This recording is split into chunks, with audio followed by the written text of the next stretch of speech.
The ABB FIA Formula E Championship rocks into the Circuit Riccardo Tormo for day 2 of the Season 12 pre-season testing. Welcome to what is going to be the second session this afternoon. It's going to be another 3 hours, but it will also be the simulation race, so make sure you tune in for that. That's coming up at 1 o'clock UTC and 2 o'clock local. Tomorrow, just the one session in the morning before media day in the afternoon. Thursday, another double session, sessions 5 and 6. And Friday is the women's test, with 2 sessions coming up throughout the day, where we'll catch up with all of the action from this pre-season test. I'm Joshua Birch. Alongside me in the commentary box will be Josh Turner, and also down at the trackside will be Jack Giamana and Jack Pickering as we get ready to come into all of the action. The green light is on and the cars are heading out onto the circuit as well after a very interesting session yesterday as well. It is going to be all eyes on top to see what we're going to have today. This is going to be a big run and a big session, so make sure you are tuned in here because this is going to be something very special. So the green light is on, we're underway. We're going to hear from the boys soon, and then we'll have all the information. And also, as well, we'll run through exactly what happened yesterday in the Formula E first session of the weekend. We're with you for 3 hours, then a break of 2, and then another 3-hour race this afternoon will be coming your way. So, in terms of test session number 1, it was Pascal Wehrlein who topped the times on a 1:21.714. A remarkably good time for him to come through. Nick de Vries was second on a 1:21.933. Jake Dennis was third on a 1:21. I can't even read that on the time screen at the moment. Give me a second. He was third on a 1:21.985. Eduardo Mortara in fourth on a 1:22.003. Ollie Rowland in fifth on a 1:22.058. Antonio Felix da Costa was sixth, 1:22.059. Just a thousandth of a second separated them there. Then we go down for Maximilian Gunther in 7th, a 1:22.194. Mitch Evans in 8th on a 1:22.227. Jerome Verne in 9th on a 1:22.379. Then we get Cassidy rounding out the top 10. He's on a 1:22.380. Sebastian Wyme in 11th on a 1:22.462. Nico Moller in 12th, 1:22.534. Then we move down. Lucas de Grassi 13th, 1:22.6. Norman Nato then in 14th on 14th on a 1:22.618. Taylor Barnard then in 15th on a 1:22.740. Zane Maloney 16th, 1:22.869. Joel Eriksson 17th, 1:22.924. Dan Ticktum 18th on a 1:24.167. Felipe Dragovic is 19th, 1:24.418. And Jose Maria Marti was last on a 1:24.452. But Felipe Dragovic, the only driver after doing 29 laps, not getting a full power run, which was quite interesting as well. Usually we see those longer runs start to come through during the day. Sadly, we didn't at that point as well. But if you want to get your questions in, get everything answered, then join the Formula E Discord and get your voice heard in the FE bar. So that's where we're going to be to come through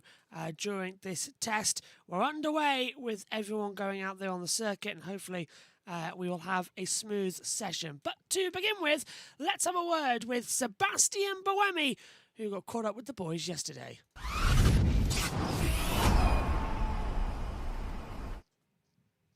So, how was your first day? Obviously, it wasn't an ideal start. You weren't on track for the first hour. I don't know if you can explain a little bit more about that, but how was your first day back?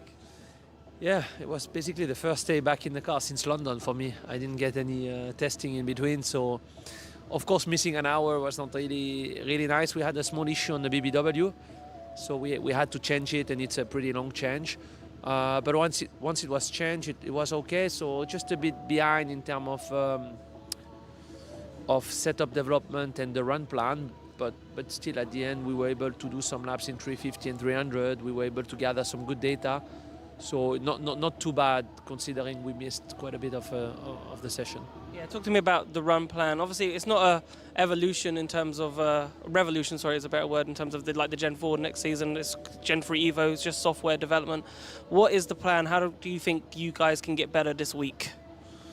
Yeah, so basically in the off season we've analyzed a little bit our weaknesses, which is mainly consistency in qualifying laps. Not really able to put the lap together, and obviously I'd say that the racecraft was not bad, but the qualifying performance was poor. So we've brought some upgrades on the software, some different things to try to make it easier for me to do a good lap at the limit, and I feel like we will test all those things that we've thought about and worked on since London.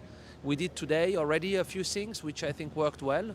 The correlation with the sim also worked well, so we will continue to go deeper into those upgrades, and hopefully by the end of the week we'll be happy and ready for Sao Paulo. Yeah, just finally on me, obviously we had a small regulation change with the attack mode, and if you don't run out of time, it's okay. Do you think there'll be some loopholes there in terms of just running to the end of the race, take it on the final lap, and then all okay?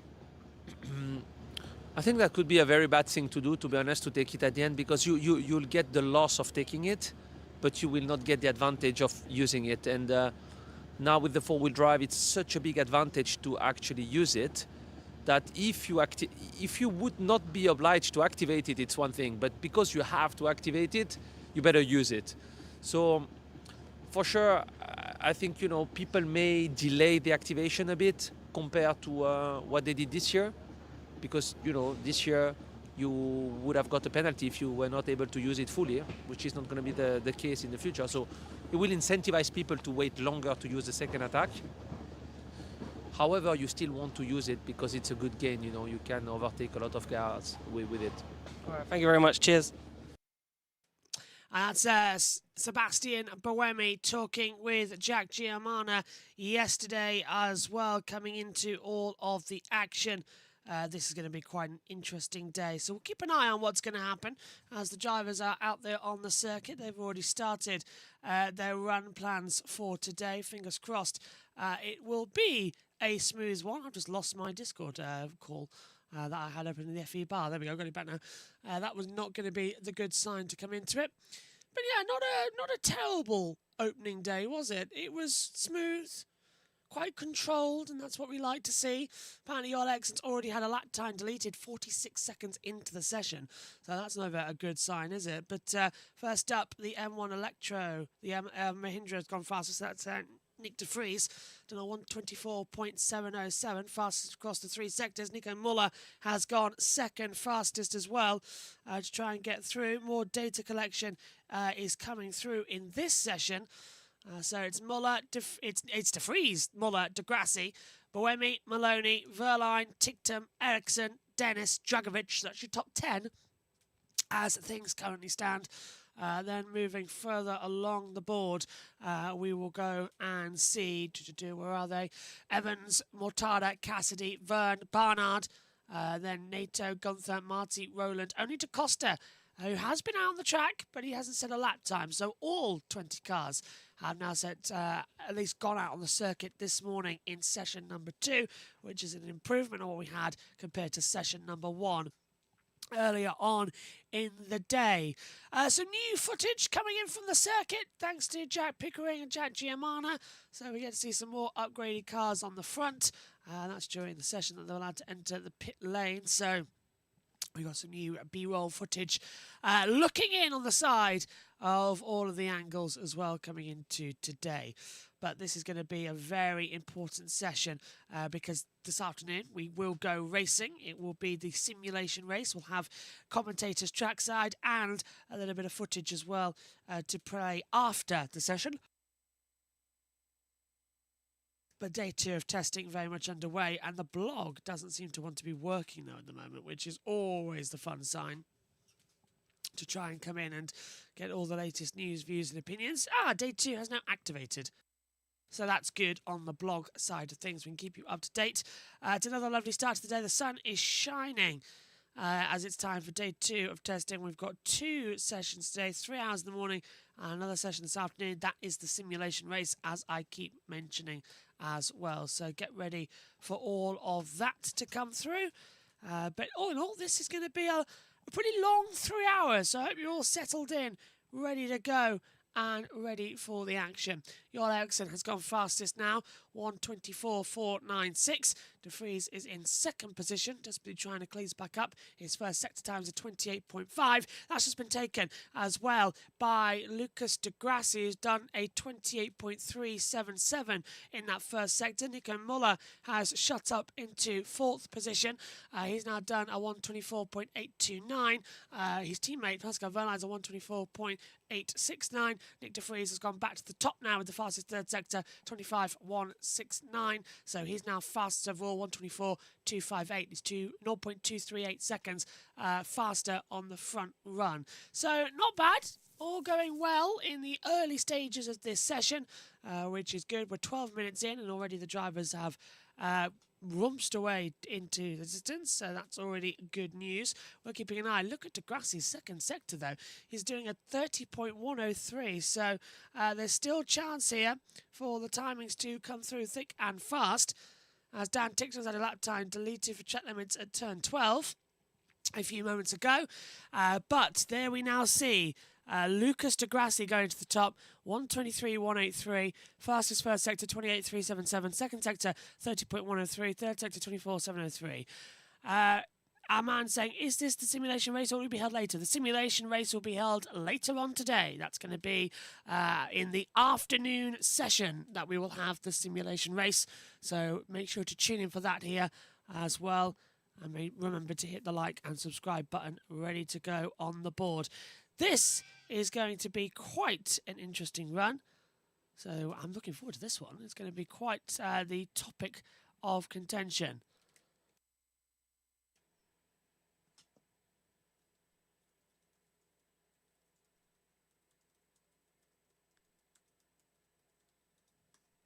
So still pushing through on this one.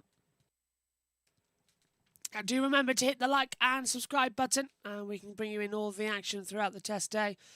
As we now see as well, we've got some press conferences coming up in a couple of hours' time. That's going to be a lot of fun with hearing from the drivers and more in the afternoon session. And in as well coming through, as we just take a look and see if anybody else has got any sector times. Pascal Verlaine has the fastest first sector with a 27.979, so he's starting to get through. What's your favourite livery coming in? I like the Porsche livery, I must admit, but that's just, it's a shame that the Porsche livery is only for testing, that they're not going to have it full time. That is a shame to me because it is quite beautiful. But my favourite livery so far, I like Citroën. Citroën's livery is quite good because you've got the red at the front, the white in the middle, and the blue at the back. So it, from one angle, it's the French tricolor. It looks fantastic from the above angle. So yeah, definitely think Citroën have brought in an interesting livery. Mahindra's always looks the iconic original one. Yeah, but Porsche's was decent. I liked Porsche's coming through. A bit more black on the Mahindra this year on the side pods with the white text. So there's a little bit of a change. I said they'll like to play for it and see if that will change anywhere near the future. But so far so good, as everybody climbing into their cars. And we'll be heading out there onto the circuit. Nick de Vries to the top of the times, 1:22.065. Pascal Verlaine looking very strong as well in second position.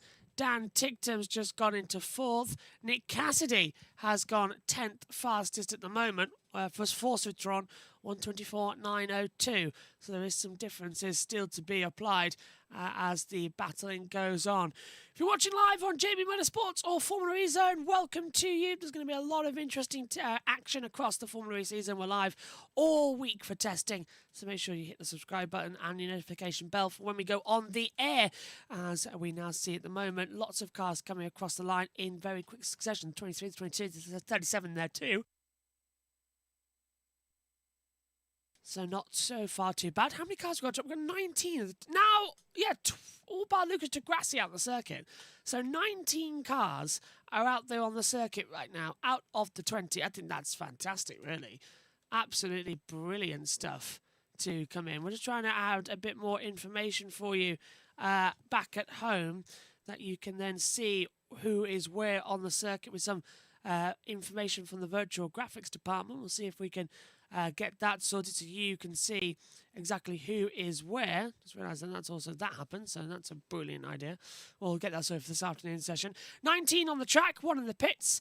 Air temperature is at 13 degrees Celsius, track temperature 15, so it's surprising to say this, but it's very cold over there. 66% chance of rain, 2-kilometre wind speed as well, but yeah, very, very cold at the moment in the morning here. It would surprise you. Valencia is not a warm place in this time of year. And it surprises me that, remember, MotoGP is going to be here in 2 weeks' time as well. So they've got all that to contend with at the same time. And Formula E have a post-season test here as well on either the Monday or the Tuesday in order to see who is quick and who isn't. So, again, that is a negative, but it is a also slight positive coming into it.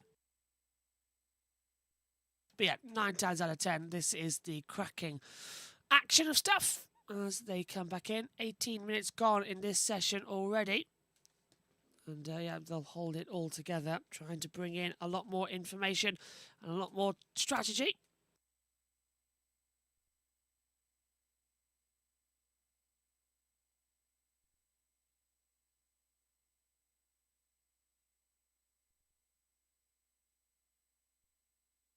So, here we go across that line. First sector for Eduardo Mortar was a 27.776. Second sector, 29.8. Third sector, 24.431. It puts Eduardo Mortar to the top of the times on a 1:22.007. And now just 8 cars coming into the pit, so 12 out there on the circuit right now. Jose Maria Marti has improved up into 14th position, 1:24.775. So, already decent times coming in. No one is going to be any otherwise, so it's going to be a negative session. They're all keeping through and hopefully going to have an interesting run. There's some notifications coming through as well from our WhatsApp chats coming through. So if you need to get anything on your screen, you can join us for all of that action. And remember, if you want to come on air and have your say on Formula E in 2026, you can join the Discord. We'll put that link in now for you. There you go. Press the exclamation mark in Discord and it will pop up on the board, and you can then join the FE bar and get all your views heard on air. Right now though, it's the second sector, Nico Muller, 29.764. Ollie Rowland has had a lap time deleted for track limits at turn number 1. Norman Nato is done a 28.833, so he too has found some amount of decent time. Not a lot on the board, but it is an improvement, to say the least, out there. So I guess slowly they're getting into the spirit of things this morning. Don't want to rock the boat too much in terms of anybody having a negative reaction out there on the circuit. But yeah, so far it is so good. As we've now got our information a little bit easier up here in the commentary box. So Verline has set the benchmark on Monday. It was the ideal start to season 12. Verline took the quickest time, 1:21.714. The fastest we've seen here at the circuit, Ricardo Turmo. The German had a few visits to the top of the times, but ended the day the fastest. However, as to be expected, it was close already within the top 15, all within a second of the former champion's best time. So they were still pushing an awful lot, which was to be expected as the situation comes through. But so far, this test is going to be quite entertaining as the action comes through. Just realised I'm pressing the wrong button to try and get over.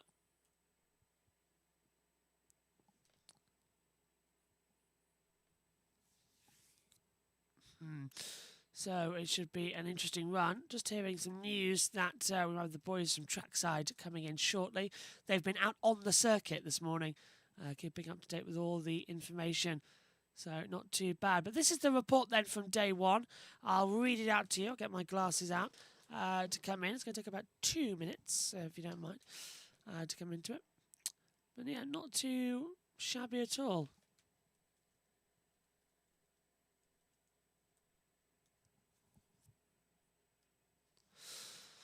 But yeah, not bad. It's not such a bad session actually so far. Everyone's just keeping it all together. I'll read this out then. This is the latest in the blogs. So the first day of testing saw 3 hours and some rapid times set from the outset as Pascal Wehrlein powered the Porsche to the top of the timesheets. The ABBFA Formula E World Championship returned to action after a short break as the field started pre-season testing at the circuit Ricardo Tormo in Valencia, Spain. There were some changes across the grid, but the same names were on top. It was a perfect start for Porsche as Pascal Wehrlein powered to the top of the timesheets. The German set a new Formula E lap record around the Spanish circuit with a 121.714 and an impressive gap back to second as the season 10 champion was 2 tenths quicker than the second place Nick de Vries at Mahindra. De Vries also had a top of the timesheets in the final hour of testing, and he has Mahindra teammate Eduardo Mortara company in the top 5. A good start for the Indian manufacturer after the pair both returned Mahindra to the podium last season. But I can finally stop talking because the boys are trackside with us. Good morning to Jack Giamana and Jack Pickering. Boys, what's it like over there in Valencia?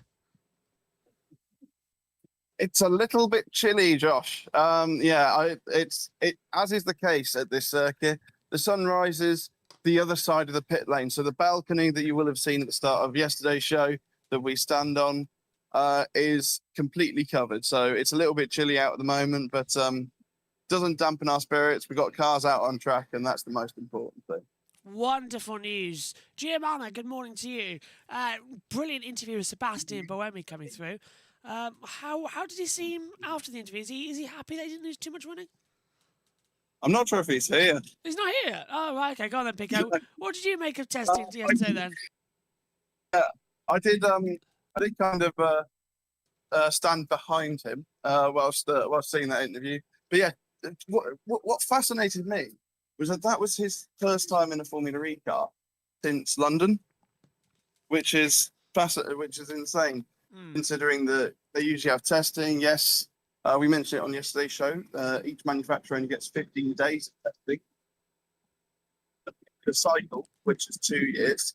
So they have to split those 15 days over those 2 years. And Envision being a customer team, I'm just assuming Jaguar, if they did give any to Envision would have prioritised Joel, as Joel's quite new to this series. But yeah, so it's it would be nice for him to get out and finally see what kind of updates Jaguar have made in the off season. Hopefully it's going to be a lot of improvement. He's just gone 10th at the moment, 122.982, but has come into the pit lane. Just 4 cars out on the circuit at the moment. That's Gunther, Da Costa, Nato and Barnard. Did you manage to see anything from the DS Penske lot?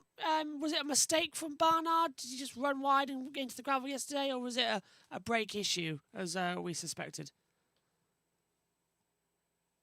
I haven't heard any confirmation as Taylor Barnard just goes right in front of me down the front straight. But yeah, we believe it would have been something more than just ending up in the gravel, because he was taken off onto the flatbed on the other side of the barrier. Usually, if they get if they go into the gravel, they will be craned back onto the runoff so that they can drive back round to the pits and they can just continue at the same sort of time. But the car was put on a flatbed and was brought back to the start of pit lane where they were able to wheel it. Get it off, wheel it down back together. So this is going to be another 3 hours. Are the teams ready for this afternoon's simulation race? Well, this will be what they kind of tee up for, because obviously we've got the simulation race this afternoon. It's not we don't get the full 3 hour session. Yes, the light will go green at 2 o'clock, but it will be at that point when they kind of form up in the pit lane, go round and then line up on the grid, ready to do the mock race. And as we saw last year, if you tuned in, they would go two by two, doing their start just to make sure that there were no incidents. They would then join up behind the safety car and then the safety car would peel in and the race would begin. So it's basically they just get a simulated race just to test everything. They will do a pit boost. Well, but we've seen in the past, especially here, once they've got all the data they need to do, they come back and effectively retire from that race. So we will probably see quite a substantial amount of retirements in that race. But then afterwards, they then need to reset everything and then go again for what I'm assuming will be potentially a 90-minute session after they've done the race distance. They then need to reset and probably get back running about 3:30. But yeah, they do lose a lot of time this afternoon, and that's why they'll be focusing on doing more stuff this morning. So, who do you reckon is going to have the longer run this afternoon? Because we already see that Taylor Barnard's trying to catch up with time. He's circulating out there already, but everyone else is coming to the pit lane. So, is the time for Barnard right now on the circuit completely alone good or bad? Obviously, as much time as you get in a brand new car is good, but he's got no one else to follow, no data traction to sort of reference himself with. Yes, currently, I mean, I'm looking at the circuit, Ricardo Tormo, and I think the only car that I just saw there was Taylor Barnard. He's just coming up to the final chicane now in front of me. But yeah, apart from that, I can't really see anyone else. So everyone's kind of taking a slow start to the morning. It's slow. I don't usually see this time of the morning. I like staying in bed. But yeah, Taylor, because of all the problems that happened yesterday, he and the team will be wanting to make up on lost time and get as much data as they can. So, what else is the general vibe there in Valencia then, mate? Because we've seen already that everyone sort of unshackled themselves. It's the first day back of school. It seems a lot more, relaxed. Are we going to be in a situation where this will be sort of, yeah, don't worry, all is well, all is fine?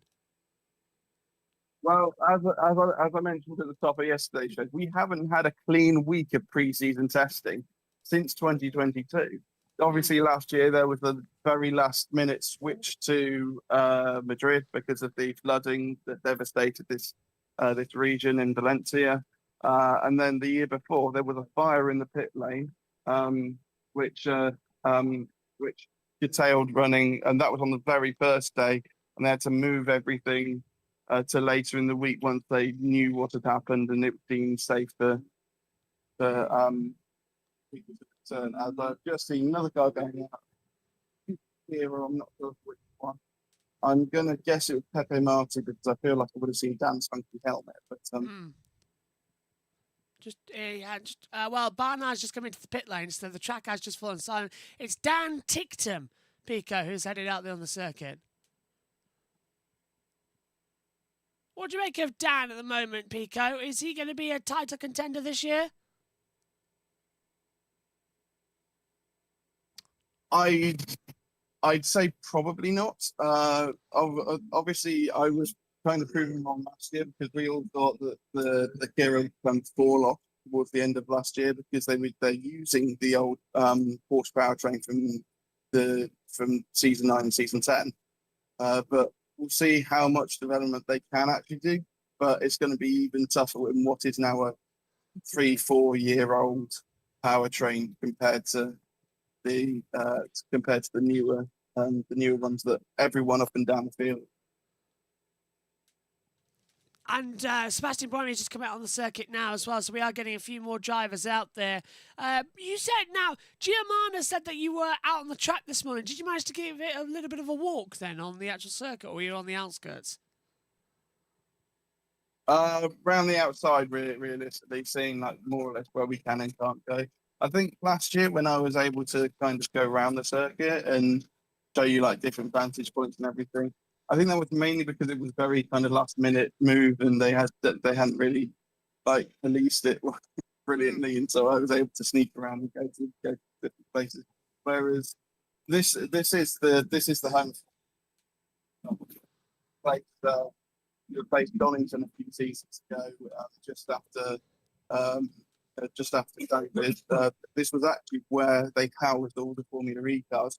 during the COVID break, before going and doing those 6 races in 9 days in Berlin. And so this is very much Formula excitement. So that's one of the main reasons why it's great to get back here. Which do you prefer, Donington, Madrid, or Valencia as hosting the pre-season test? I think Donington, because it means that I don't need to fork out on flights. But apart from that, I think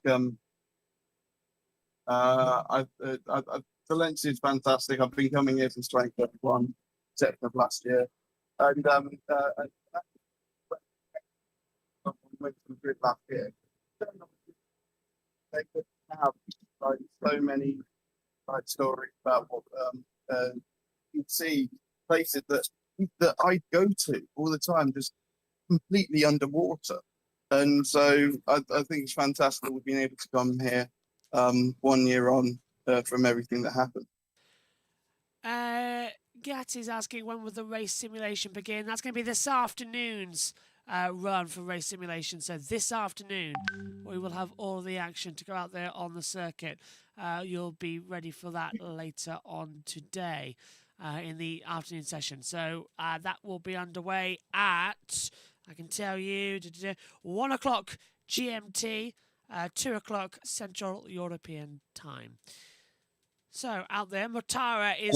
Josh, I've just realised. Have you been able to hear me all right? Because I feel like I've not put the right option. No, I've been able to hear you fine. Yeah, I can hear you clearer now, but I can hear you easily before. Okay, that's fine.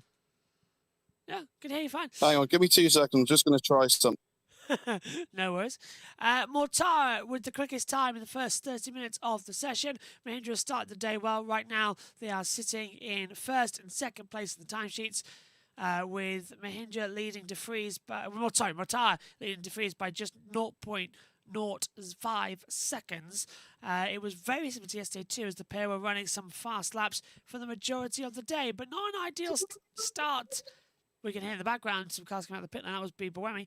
Not an ideal start for Barnard. It was a relatively eventful morning, and then Barnard brought out the red flags as his debut with DS Penske ended up in the gravel trap. The young Brit was okay, but he started down the back foot. Hopefully today will be trouble-free for Barnard. Pico, cars are heading out there on you. You've got 3 of them right now. Dantix is going towards you, and Lucas de Grassi's just gone out on the circuit.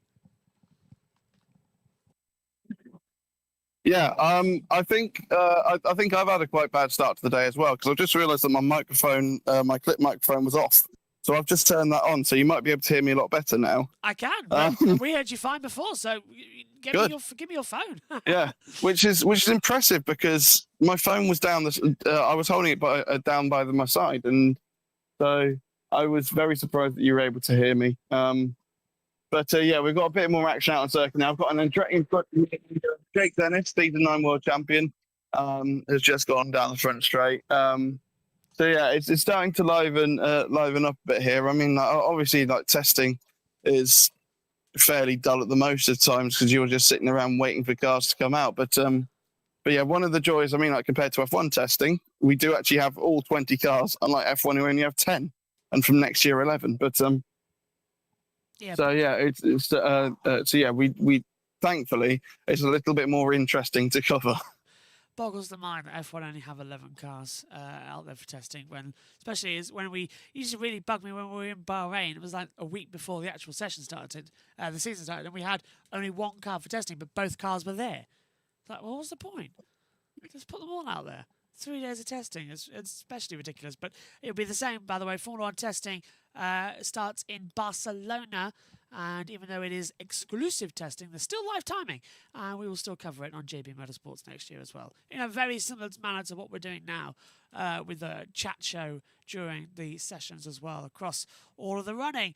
Cars out on track are, at the moment, Muller, Dennis, Buemi, Tictum, and De Grassi. So 5 out there as well. What do you make of Lucas De Grassi this year? We just had one come out. Oh, who's come out on the circuit? Dragovic. Yeah. Dragovic. Go on. Yeah. Lovely. I just saw one at the end of the pit lane, so I thought I'd let you know. Lucas De Grassi, yes. Obviously, it's Lola's sophomore year in the championship. So they will hopefully build on last year. But Lola, they'll be focusing more on kind of Gen 4 to kind of make their footprint into championship. Lucas obviously got a podium in Miami earlier in the year in somewhat lucky conditions because of the amount of penalties that were given out for the attack mode usage. That is a rule that has gone for this year. So from this season, the teams don't have to complete all 6 minutes, all 8 minutes of their attack mode, as long as they've used both of them in the non-pit boost races, down to one attack mode in the pit boost race, just to make it somewhat easier for the drivers. I think that. Do you reckon that's a big improvement? Because we were saying last year, especially during the double pit boost races, the fact that we were just not seeing the attack modes being completed because there was literally no point in them being completed. It was getting a bit ridiculous. Yeah, one thing that I was rather concerned about. Obviously, we had minimal information on Gen 4. But we have had some information on Gen 4. Is that from next season they go to 4-wheel drive in all modes, and we saw how much of a difference this in season 11 that the attack mode made in 4-wheel drive compared to 2-wheel drive. Yes, the advantage was probably a bit overpowered, but we saw in Gen 3, people would use the attack mode to try and get rid of it. They didn't really want to use it. It was more of a burden than an advantage, which we saw in season 11, which I much preferred, because that was the whole point of attack mode, was that it was supposed to be this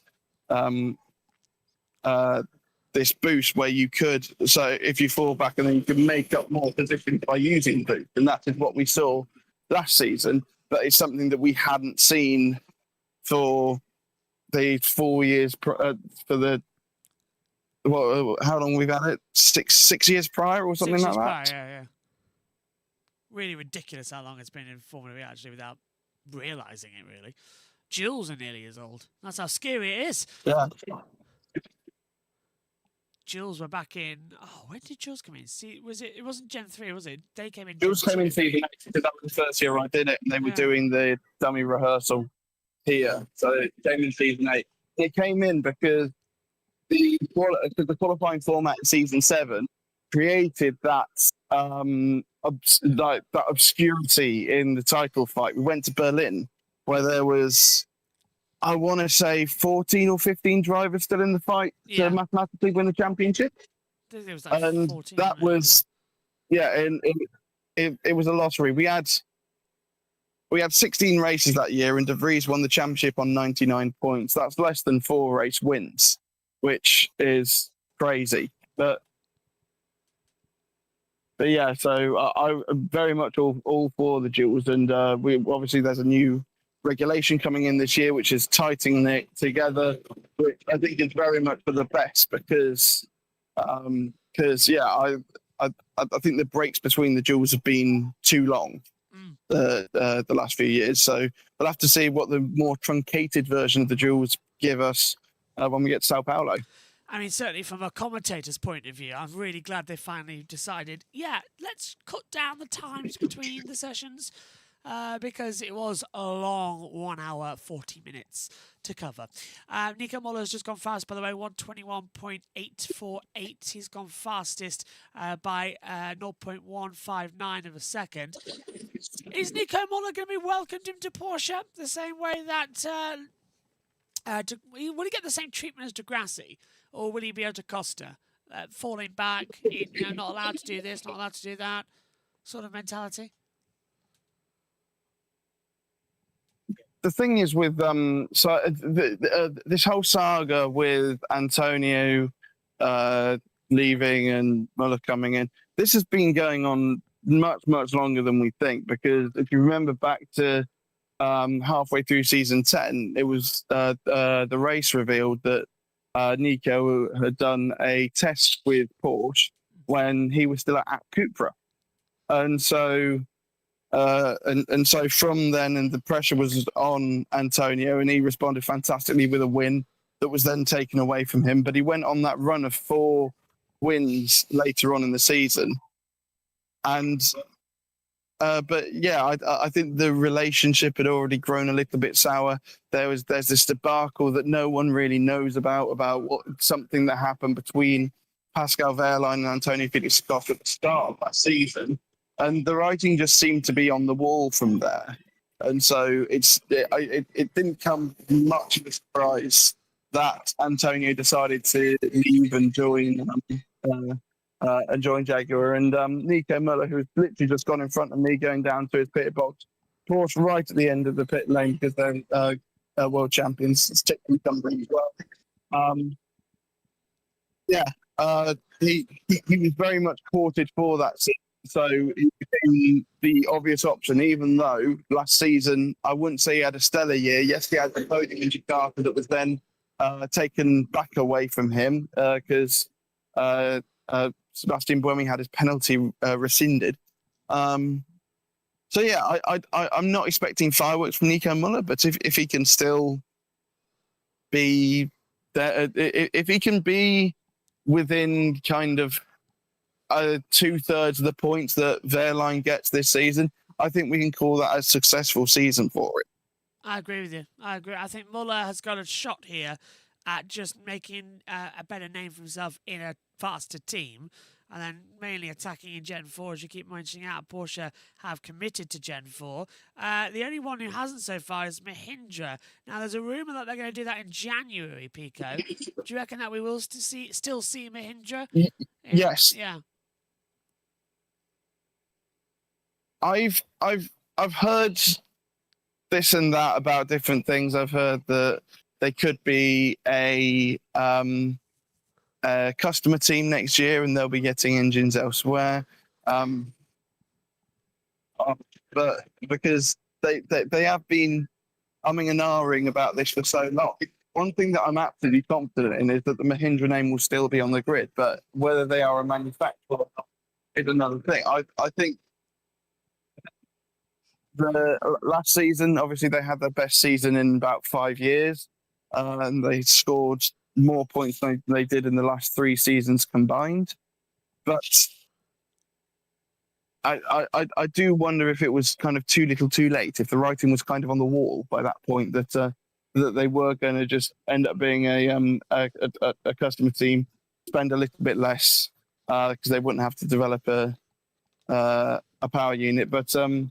It would be a shame because that Mahindra PU is going to come on leaps and bounds this season. Yeah, compared to what we had in previous years where they were struggling towards the back of the field, and now they're regularly on the podium again, and they are second and third in this test day so far. 2 hours 15 to go. We're 45 minutes in to the morning session.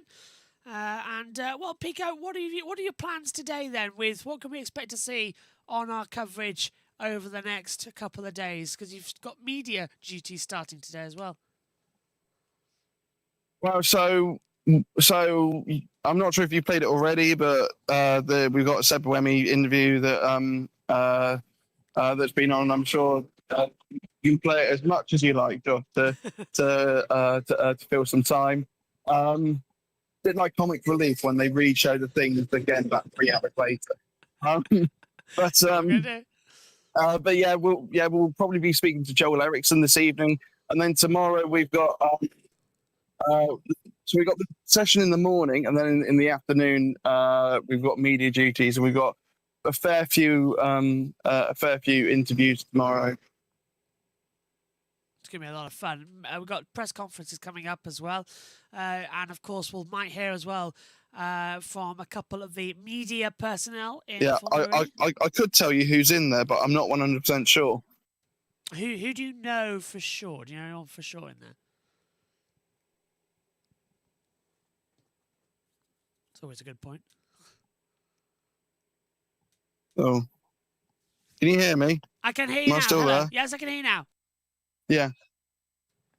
This is trackside information for you, how live it can get with Pico over there. Dragovich has had his lap time cancelled, by the way, for track limits at turn 1 a few moments ago. Nick de Vries has just ventured out onto the circuit. Nico Muller still fastest, 1:21.848. Fastest second and third sectors so far. Lucas de Grassi, first sector, 28.005. So second sector, 29.789. So de Grassi is finding a little bit more pace out there, which is something to keep a close eye on as this session continues on. Pico. So, a few drivers doing full power lap time runs, which is good news. But when do you think we'll start to see the really competitive times? Do we have to wait until Wednesday? Maybe even, but definitely we'll see them Thursday. Yeah. So Thursday we'll have 2 sessions to last the rest of the day. But and the track will just keep on ramping up. So some teams will be going leaving it to the last possible. Then they don't really show their hand, and also at the end of the day, it's Formula E. So we never seem to get. So we never seem to know who's doing what. You never really know who's competitive and who's not coming into these things, but fingers crossed we can keep it going. Nico Muller still top of the timesheets. Reminder, you can join the Formula E Discord and get in here for the FE bar and get your voice heard. This is your show as well.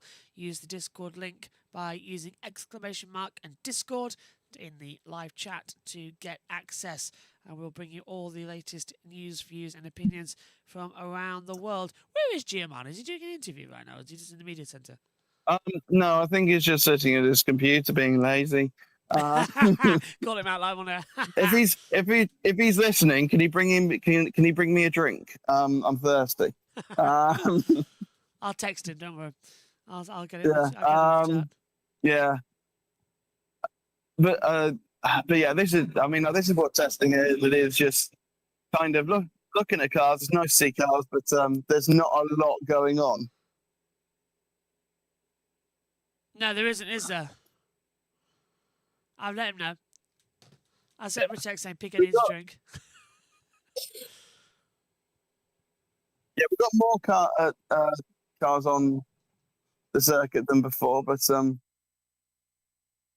yeah, because when I first came out here, it was a bit of a ghost town. It was just Taylor Barnard doing laps, and then when he came in, I think Tickton went out. So yeah, but we are getting to see more of the. One of the things I'm not sure if you've touched on it or not, but Porsche have a really funky livery. Obviously, they revealed their actual season livery a couple of weeks ago, but they've got a funky testing livery, which I haven't had the chance to go up see up close.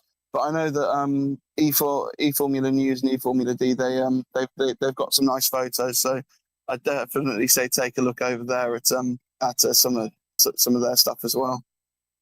So look, I like the Porsche livery. I think that's got. I wish they'd keep it throughout the season. I really, really do, because that's a lovely attitude to come into it. But what do you think of Citroën and their livery with the tricolor that they've got on there for the French flag? That's quite striking, actually. It's quite Formula E themed and done as well. What do you think?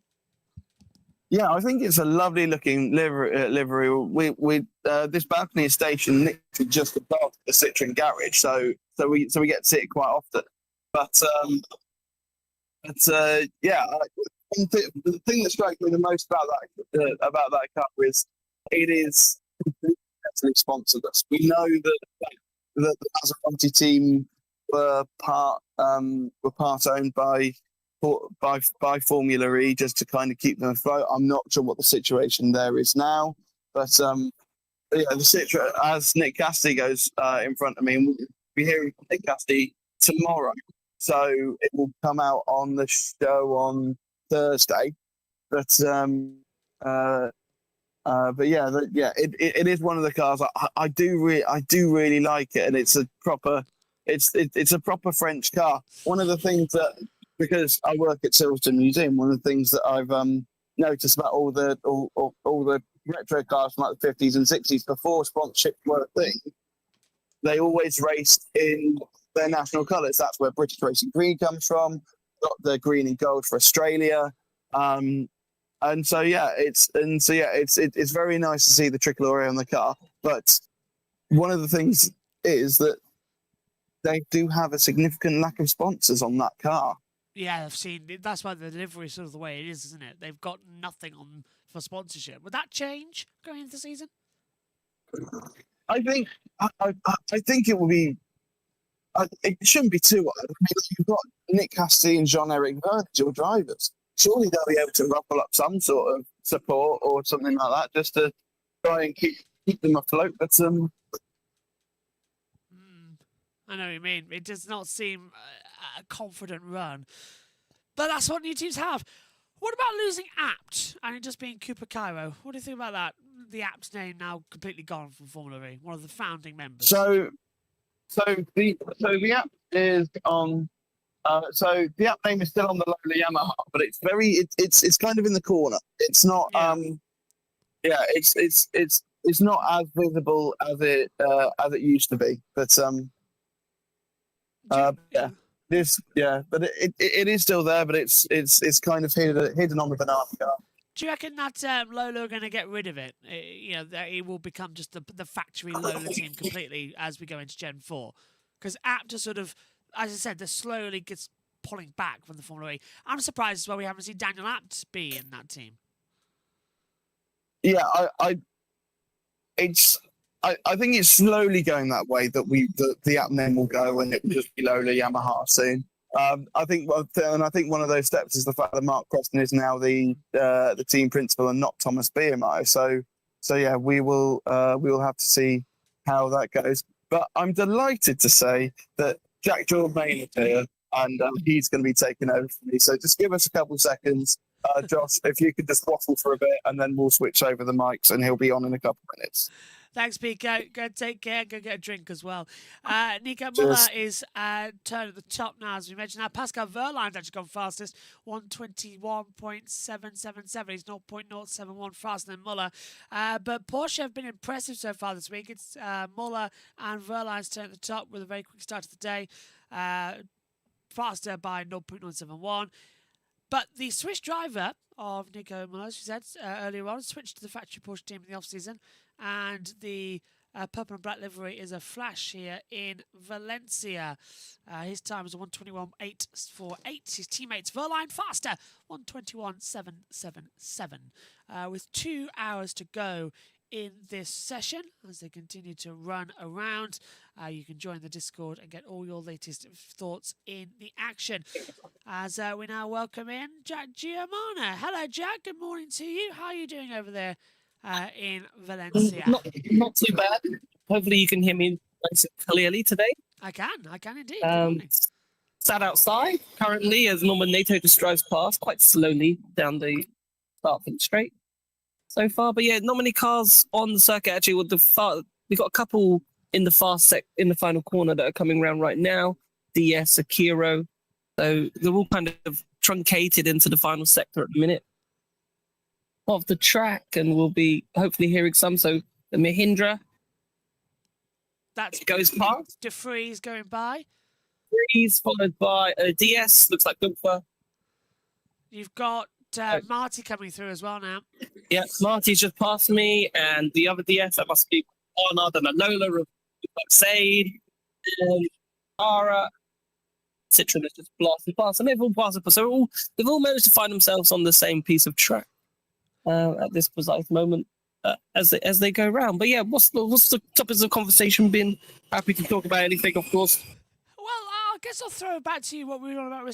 We'll start again. Sebastian Buemi lost a lot of the running yesterday coming into it, but he seemed like quite a happy chap in the interview that you played out with him. How did you find him? He seemed okay. Obviously, it wasn't ideal to lose, but broke by wire issue. It just took a long time to fix. His teammate currently is out on track in John Ericsson past us. So yeah, I suppose it's not ideal, but they kind of know their starting point. And what was interesting was him talking about the run plan, and it's that, improving qualifying. He said the race pace may be there, but the qualifying wasn't. So it'd be really interesting to see, if they start posting some faster lap times as the sessions go in, because they'll be practicing qualifying runs and things like that. So that's something to look out for with the Envision, because that's what he was kind of saying that he was focusing on. So fingers crossed for Envision that they do have a better season. Because as I said yesterday, they're one of the teams now that you're looking at. Say, right, are you going to make a step forward with software development? We know the powertrain of the Jaguar is decent. We saw what Nick Cassidy did at the end of the season. So can Envision make that step? And that's what these important days are. But very interesting that he said he hadn't actually been in the car. Yeah, like for him not to be in the car between now and London, it's a long time. So that shows that they haven't done or had very limited, or maybe they've given any running to Joel Eriksson just to get a bit more up to speed with things. So they haven't had much manufacture days at all then from Jaguar. Yeah, and Joel Eriksson is in 8th position, 122.791. Boemi's 11th, 122.982. So is Eriksson sort of going to outshine Boemi this season? I mean, it's very early days to say that, but Boemi was a race winner last year. Let's not forget at Monaco. Yeah, Eriksson, I don't know. It looks like we have cars have slowed down. No, it looks like we're all okay. It looked like we just came to a sudden stop there, but yeah, we're all good. We're still green running. We're still great, yeah. Joel Eriksson, I don't know. For me, it was a unambitious signing from Envision.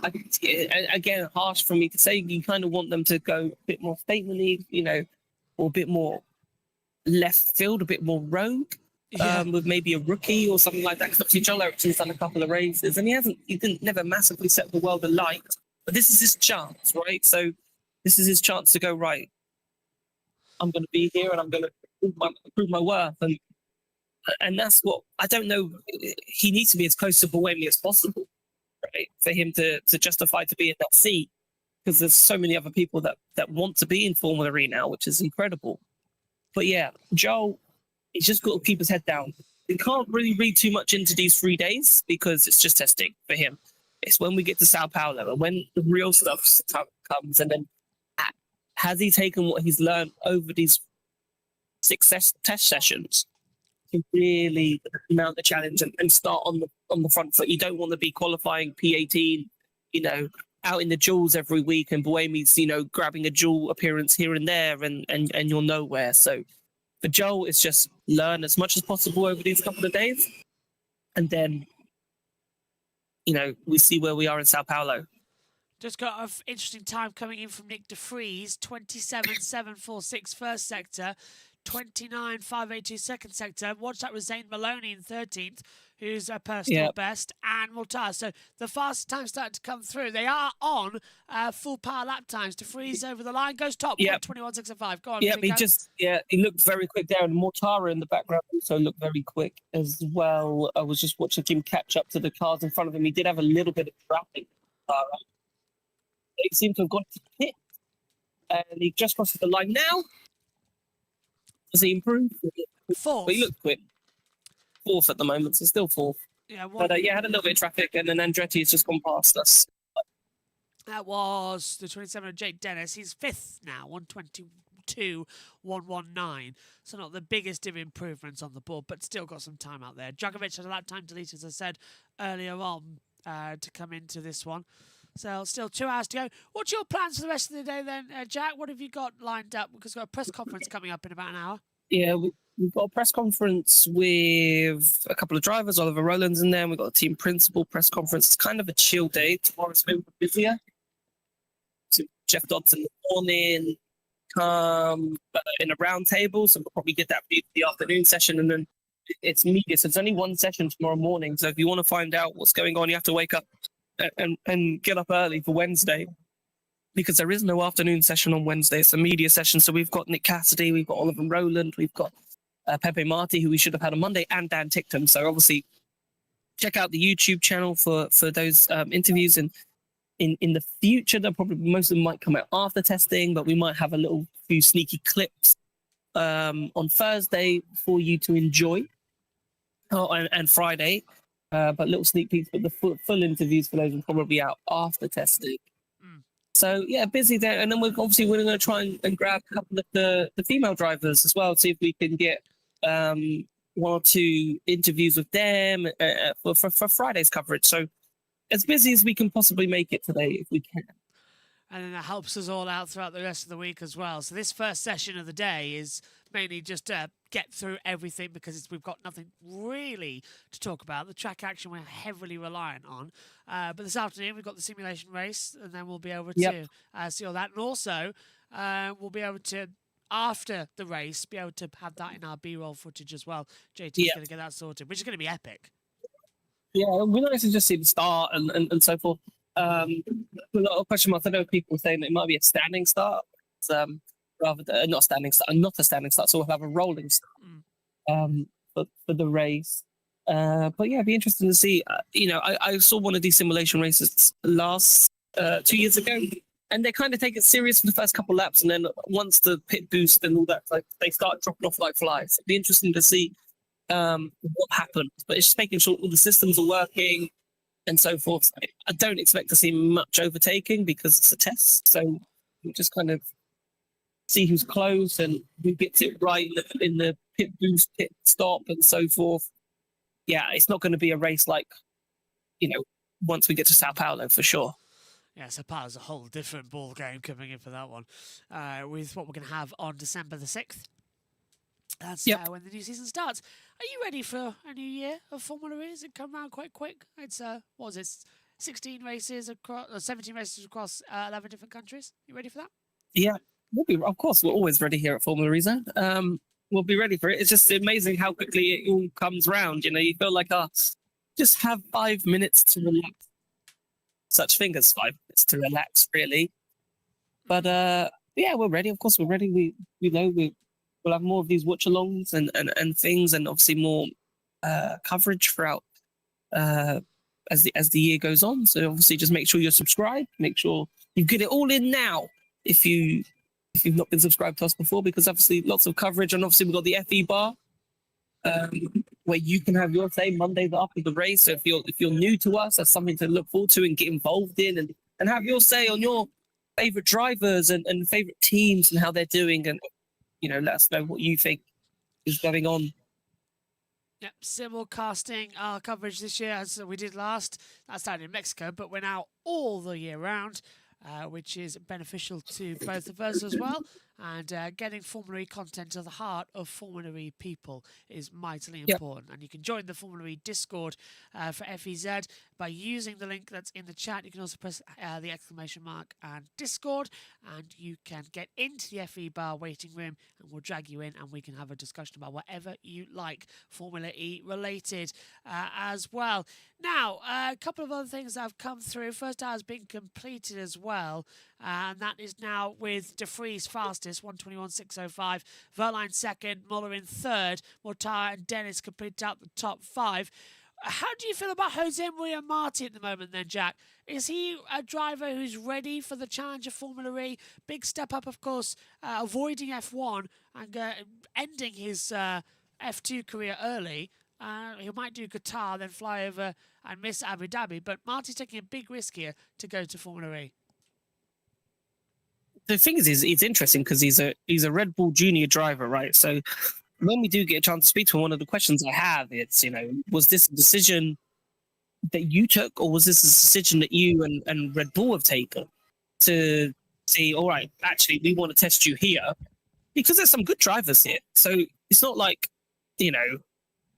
it's the end of the F1 road, for example. That's another thing. Is it the end of the F1 road, or is it not the end of the F1 road? Is this just, instead of going to F2, we think Formula E is more competitive for you to go and race in for the next 2 years, and then maybe if you do really well, especially the Gen 4 season, then maybe doors may open for you again. So it might be a decision that he's taken with Red Bull to say, actually, let's come here, let's be competitive here, and see if that opens any doors. Or it may be actually he thinks this is the way forward for him, and this is the championship he wants to be in.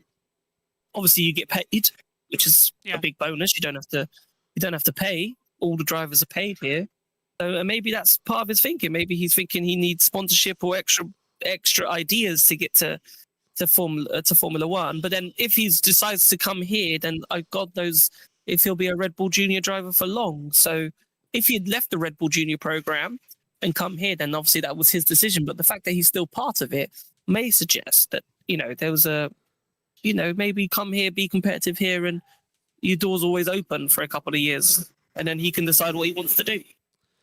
Yeah, we'll get Omi in later to talk about the F2 costs, but usually it's around 1.5 to 2 million euro per season to cover a Formula 2 run. Yep.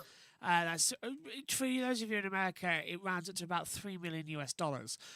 And that's a huge amount for drivers to have to fork out every single year. So for him to actually get paid here in Formula E, it could be that he's just, as you say, he needs the funds and he's not depleted completely because Red Bull are part of the academy. They put up half of the percentage. I was going to say, I'm sure they would have covered some of the costs. Yeah, it's like a 50-50.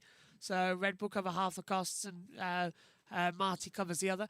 But how much is it going to be beneficial to him to actually earn a bit of cash and give him a run for a proper title seat? Because it seems the only way into Formula One these days is either dead man's shoes or you've got some cash, and it's pretty much he's not got either at the moment. Well, you got to work out what's best for you, right? And he's been at Campos Racing for a very, very long time, the most of his junior career. So if the funding's not there, and Campos Racing are a team that need funds as well, like just to keep moving.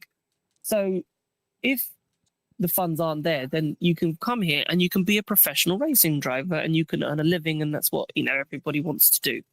So if that's what he wants to do, and he's come to a series where he can earn money and be competitive, then he's made the right decision for his life, effectively, rather than chasing a dream. Maybe a bit like Felipe Drugovich, for example, who chased that Formula 1 dream for too long and has ended up here anyway.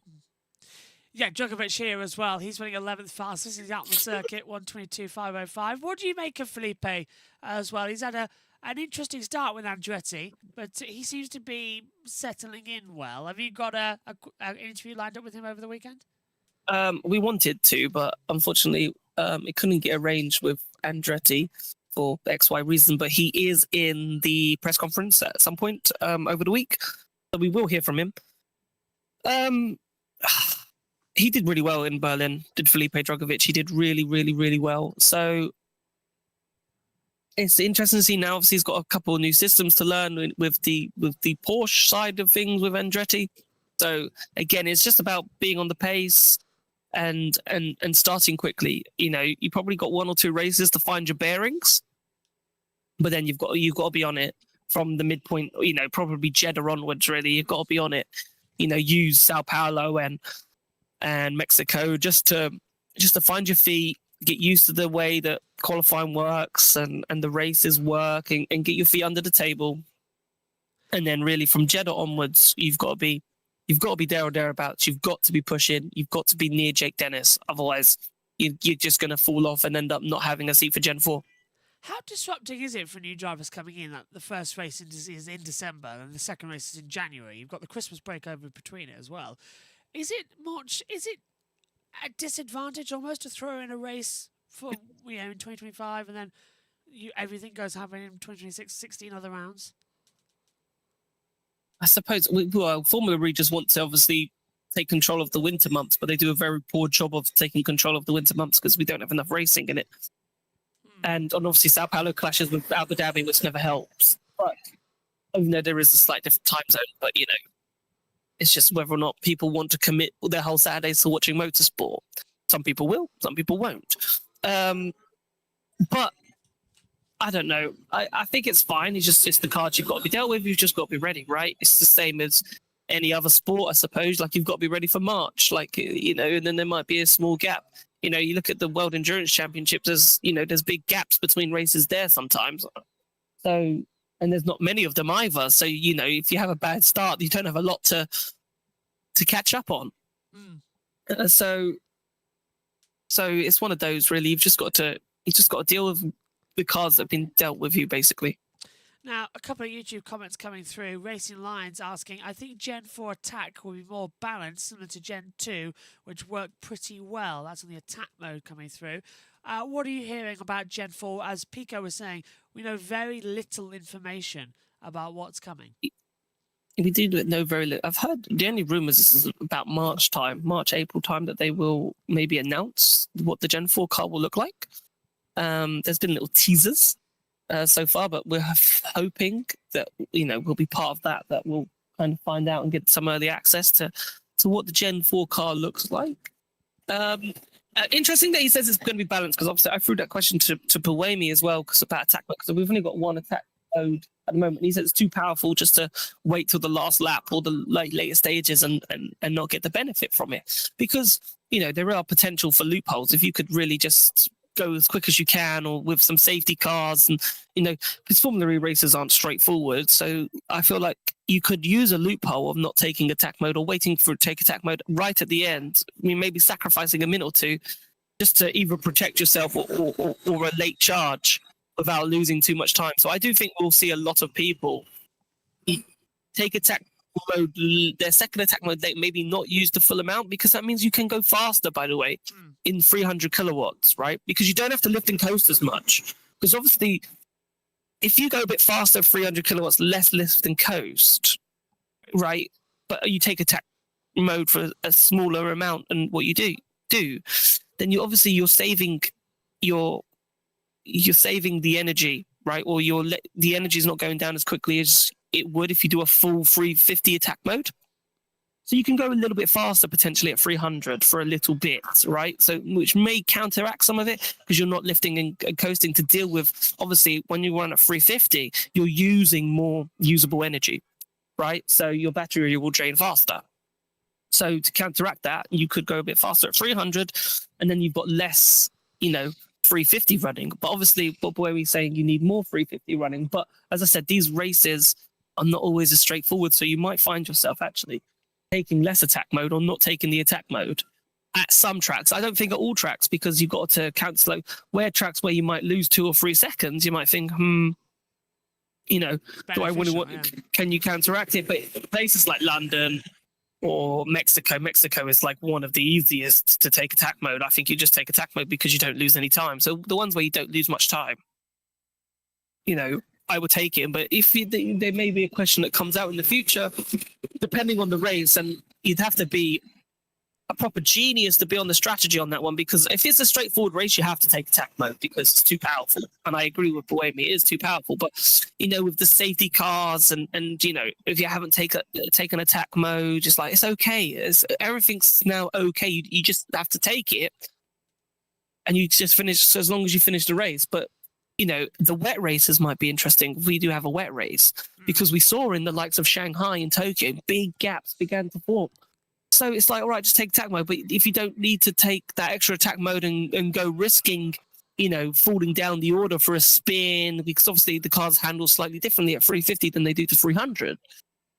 And you don't have to risk going a bit faster. You don't have to take those risks. So in the wet races, maybe you don't have to take the full allocation of your attack mode, and it keeps the car pointing in the right direction and on the black stuff, which is, I think, what the teams might prefer than taking a risk with that, how long they want to use that second attack mode. We saw in Tokyo how nuts the attack modes got, didn't we, in terms of wet weather races? Yeah. And it was all over the place. Couldn't keep up.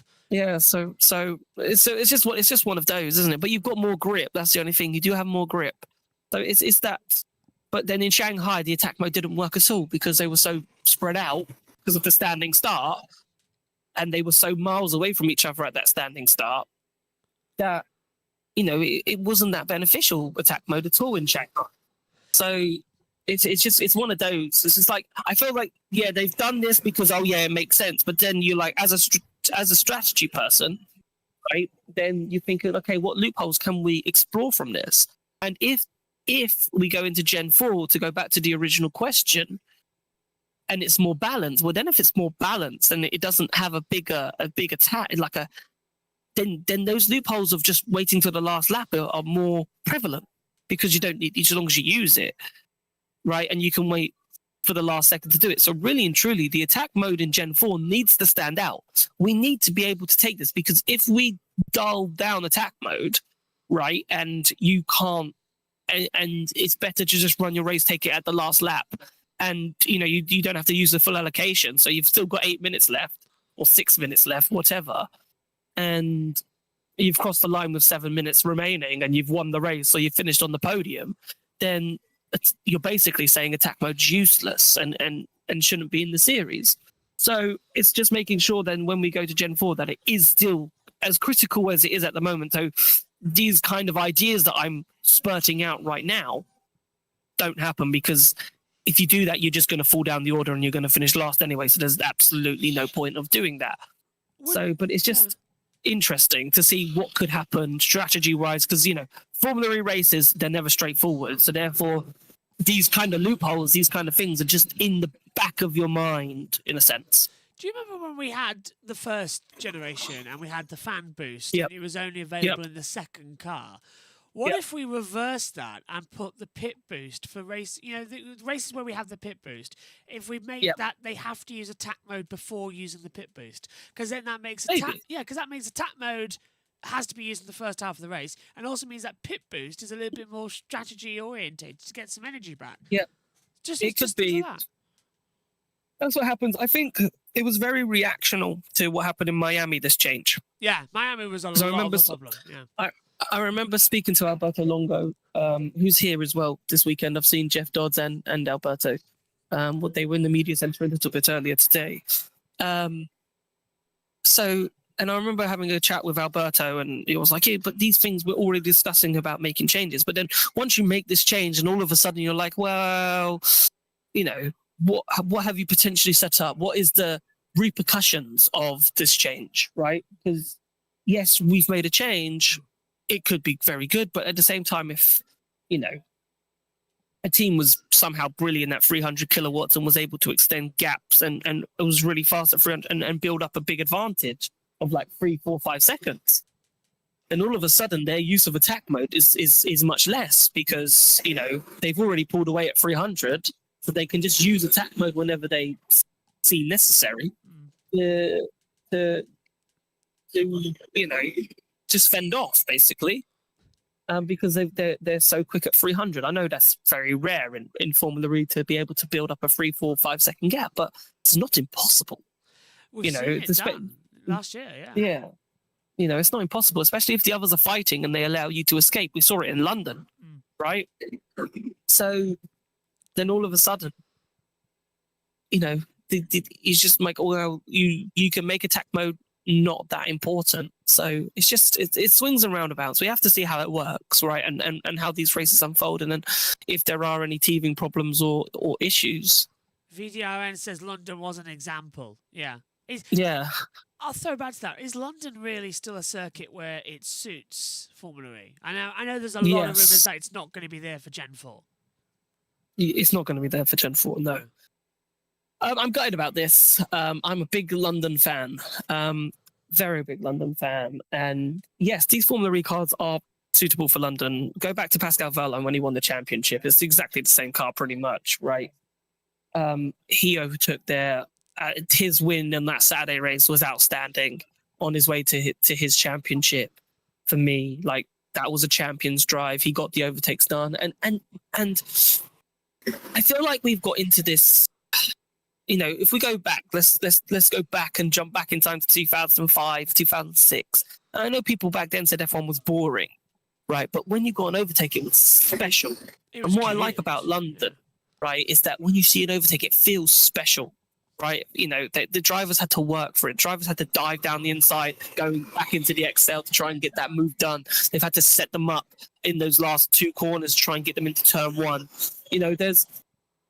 There's those opportunities of diving down the inside on the turn 16, I think, just before the attack mode, and you're like, wow, right? And that's why I remember that Wehrlein race, because he was so brilliant at overtaking. So yes, I do think they're fine.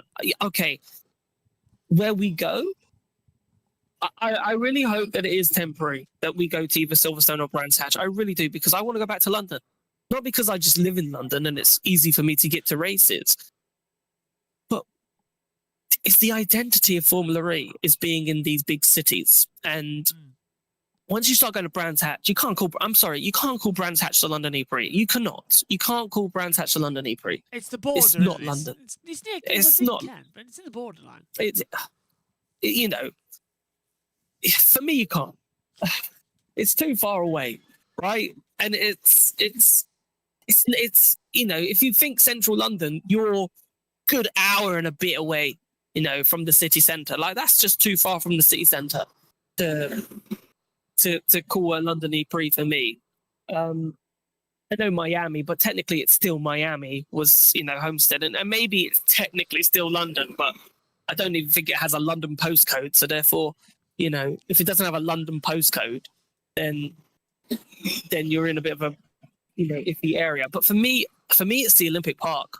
Honestly, I think the Olympic Park is well, Formula One wanted to buy it, you know, and you have to think if Formula One wanted to buy the Olympic Park or that land, obviously it went to West Ham, right? But West Ham in the summer months of June, right, don't use, and even parts of July, don't use that stadium, right? So you could shoehorn, and the roads, I'll be honest, the roads around, you know, the Olympic Stadium aren't, they used, but I think if they were closed for a day or 2 days, I don't think it would, you know, upset everybody, right?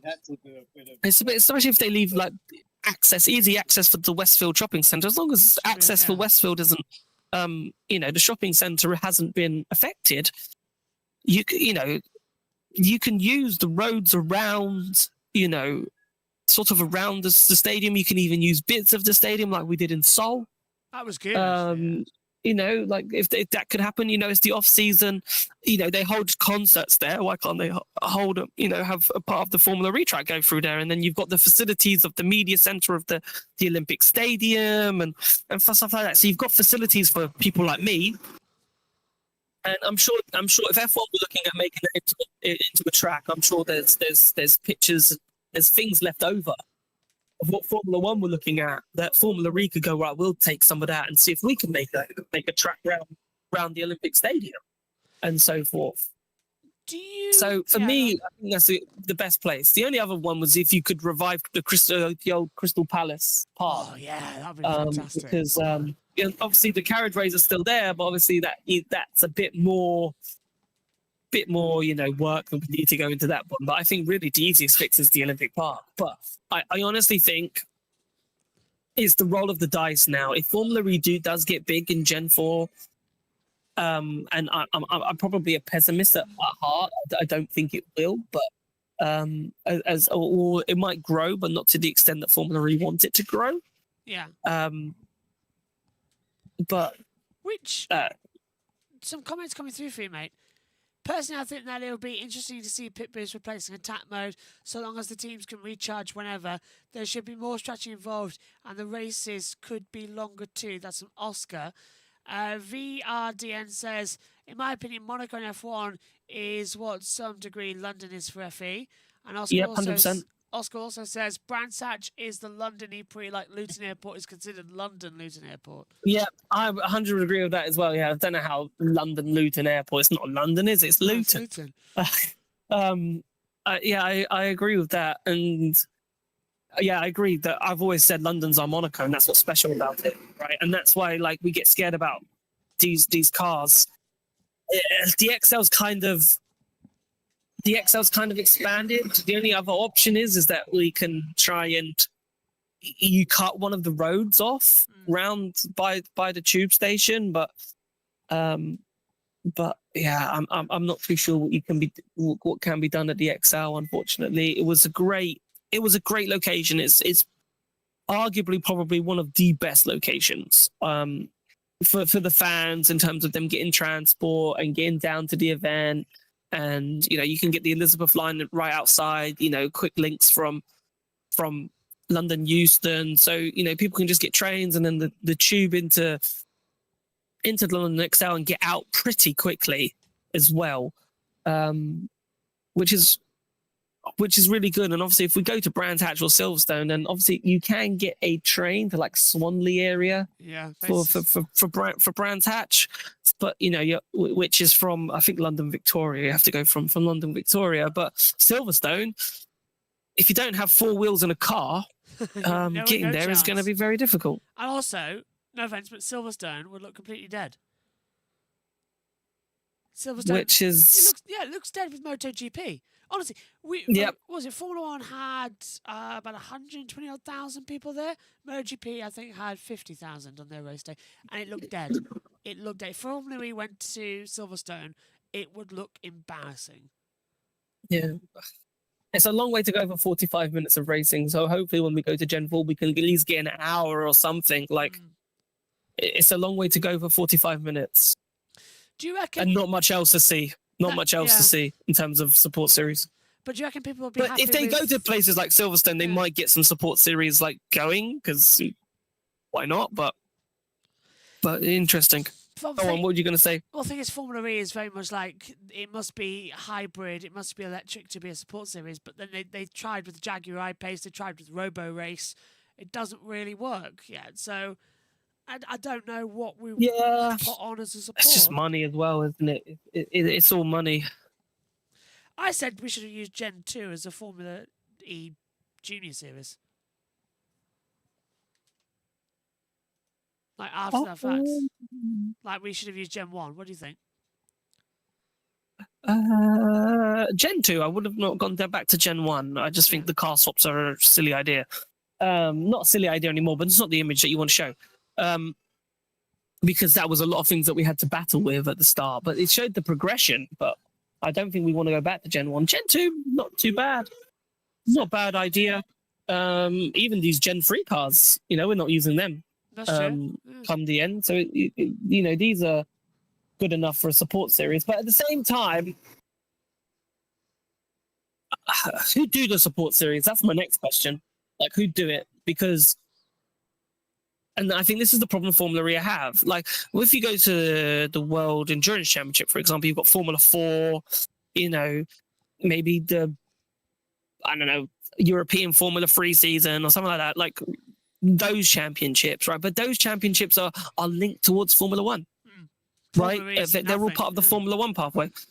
Yeah. So don't find me a 16-year-old that at this precise moment wants to drive in Formula E and Formula 1. You won't find them. They might say Formula E is their backup choice if they can't get to Formula 1, maybe. But a 16-year-old whose dream is driving Formula 1, they try and get to the Formula 1 paddock and use that as a stepping stone and use the series that's already been established. So starting a new one from scratch just to get to Formula E, find me a 15, 16, 17-year-old who is like, actually, I don't want to drive in Formula 1, I want to drive in Formula E, who are becoming a professional driver. I don't think you'd find many. Are we at the time yet where we've still got an 11 playing field between Formula 1, World Endurance Championship, IndyCar and Formula E? Are we there yet to sort of go like, there's 4 top series in the world, that's where you can now go to? Or are we still at the opinion that F1's above Formula E? F1's above everyone. F1 is above everything. IndyCar, World Endurance Championship. No one, unless you're American, you're going to the IndyCar because that's what you've grown up with, and Formula 1. But, maybe that's slowly changing, maybe, but I don't think that much. It's like the NFL, isn't it? They still love the NFL, and, you're bringing football over to the MLS, the football, like, they've got the Barcelona Spanish games as we're in Spain, in Miami, right? And that doesn't mean they're going to all love La Liga. Like, they might enjoy a bit more, but it's not going to hit the NFL anytime soon. And it's exactly the same with Formula 1, right? So everyone wants to go to Formula 1, right? Formula E will always be, unless the world massively changes, Formula E will always be under F1. There is nothing Formula E can ever do that will eclipse F1. Nothing. I'd be amazed. I don't even think in my lifetime, and I'm 30 years old, I don't even think in my lifetime Formula E will be ahead of Formula 1. Like, just because Formula 1 is the pinnacle, and everything, every junior series, everything from day dot leads you up to Formula 1. So why would that change for Formula E? It won't. It won't change for Formula E. So, as I said, find me those 15, 16, 17-year-olds that want to will forget about Formula 1 and go drive Formula E, and come here, because where's the money? The money's also Formula 1. You're telling a kid, right? go and earn, I don't know how much these drivers earn, let's say 100,000 a year, like just 100,000 a year, right? And maybe less, who knows, right? And then, but you've got the option of earning millions for driving in Formula One. You go for the millions. Oh, every time. So I think that's a question you can throw to Marty actually in your interview. It's like, you know, Formula E or Formula One. Why the difference? That is something I'd want to know actually, because Marty has made this decision to go over to Formula E, whether it was his own choice or Red Bull's. He's somebody, the only one really in the paddock, because Dan Ticktum sort of got manoeuvred into having to do Formula E. Dragovic, you know, he waited so long for Formula One, it hasn't worked out. But I think Marty's a good shout to go, why? Maybe even Taylor Barnard, who was in Formula. Yeah, that's like, but we had it with Maximilian Gunther. But normally, like Maximilian Gunther was at the end of the tether, there for a little bit. But then you get drivers like Taylor Barnard. Like Taylor Barnard wasn't at a fabulous team, in Formula 2, and that doesn't help you either. So if you're not at a fabulous team, like a Prema or someone Invictus, I'm not a big Formula 2 person, but I know Prema are probably one of the best known for getting people into Formula 1. But he wasn't at one of those. And then all of a sudden you're like, well, if I can't show off my skills here, then I'll go somewhere else to show off my skills. And I think that's where Taylor was. Whereas Maximilian Gunther was in, Oliver Rowland was in Formula 2, Sam Bird was in, most of these drivers have been in Formula 2 at some point stage of their career, the younger ones. And it didn't quite work out. And it's fine if it didn't quite work out, because then you've got series like Formula E, the World Endurance Championship, IndyCar to kind of fall back into, right? And get a chance there if you're still semi-decent in those series. I think, looking at all, they've all been in Formula 2 and quite a lot of them in Formula 1. Yeah, of course. So the older generation. Yeah. It's amazing to say now that they are the older generation, the John Eric Burns. It feels like just yesterday they were in Formula 1, but that's something to touch upon. Do you remember when John Eric Burns came into the Formula E world? How angry he was in Punta del Este, shoved it on pole position, and then realised, oh, hang on a minute, I can't regen. Yeah, but it was a great coup for Formula E at the time. And I still think Formula E need that. I would have loved to have seen Daniel Ricciardo in this paddock, but obviously Daniel Ricciardo had other ideas and what he wanted to do, and I don't think he was ever approached. But you needed those drivers like a Checo, for example. I know he's got a Cadillac seat, but you kind of wanted to nick someone with a good name, because that also gets eyeballs on this series, and we want eyeballs on this series. And I'm not saying that these drivers, we're creating some stars like the Taylor Barnards of this world. But the stars, most people know who Mitch Evans is. Most people know who Sebastian Vettel is. Most people know who Jean-Eric Verne is. So, if they didn't have a massive following before, then, they're not going to have a big following here. What do you think what I'm about to say with this? I think Formula E made a big mistake when they didn't try to keep Stoffel Van Dorn in a lot more. Nah, I think Van Dorn's time, unfortunately, was up. Van Dorn was very popular at the beginning. You have to remember, he won all the fan boost votes every single time, and it was just a popularity contest. Most fan boosts of but anybody unfortunately, since he won his title, it just didn't work for him. He went to DS, got outshone by Verne. Yeah. Goes to Maserati, doesn't set the world alight there. He won the title, and really his remaining seasons weren't anything to write home about until he won in Tokyo. But that was a slice of luck and strategy. He didn't do it on pure pace.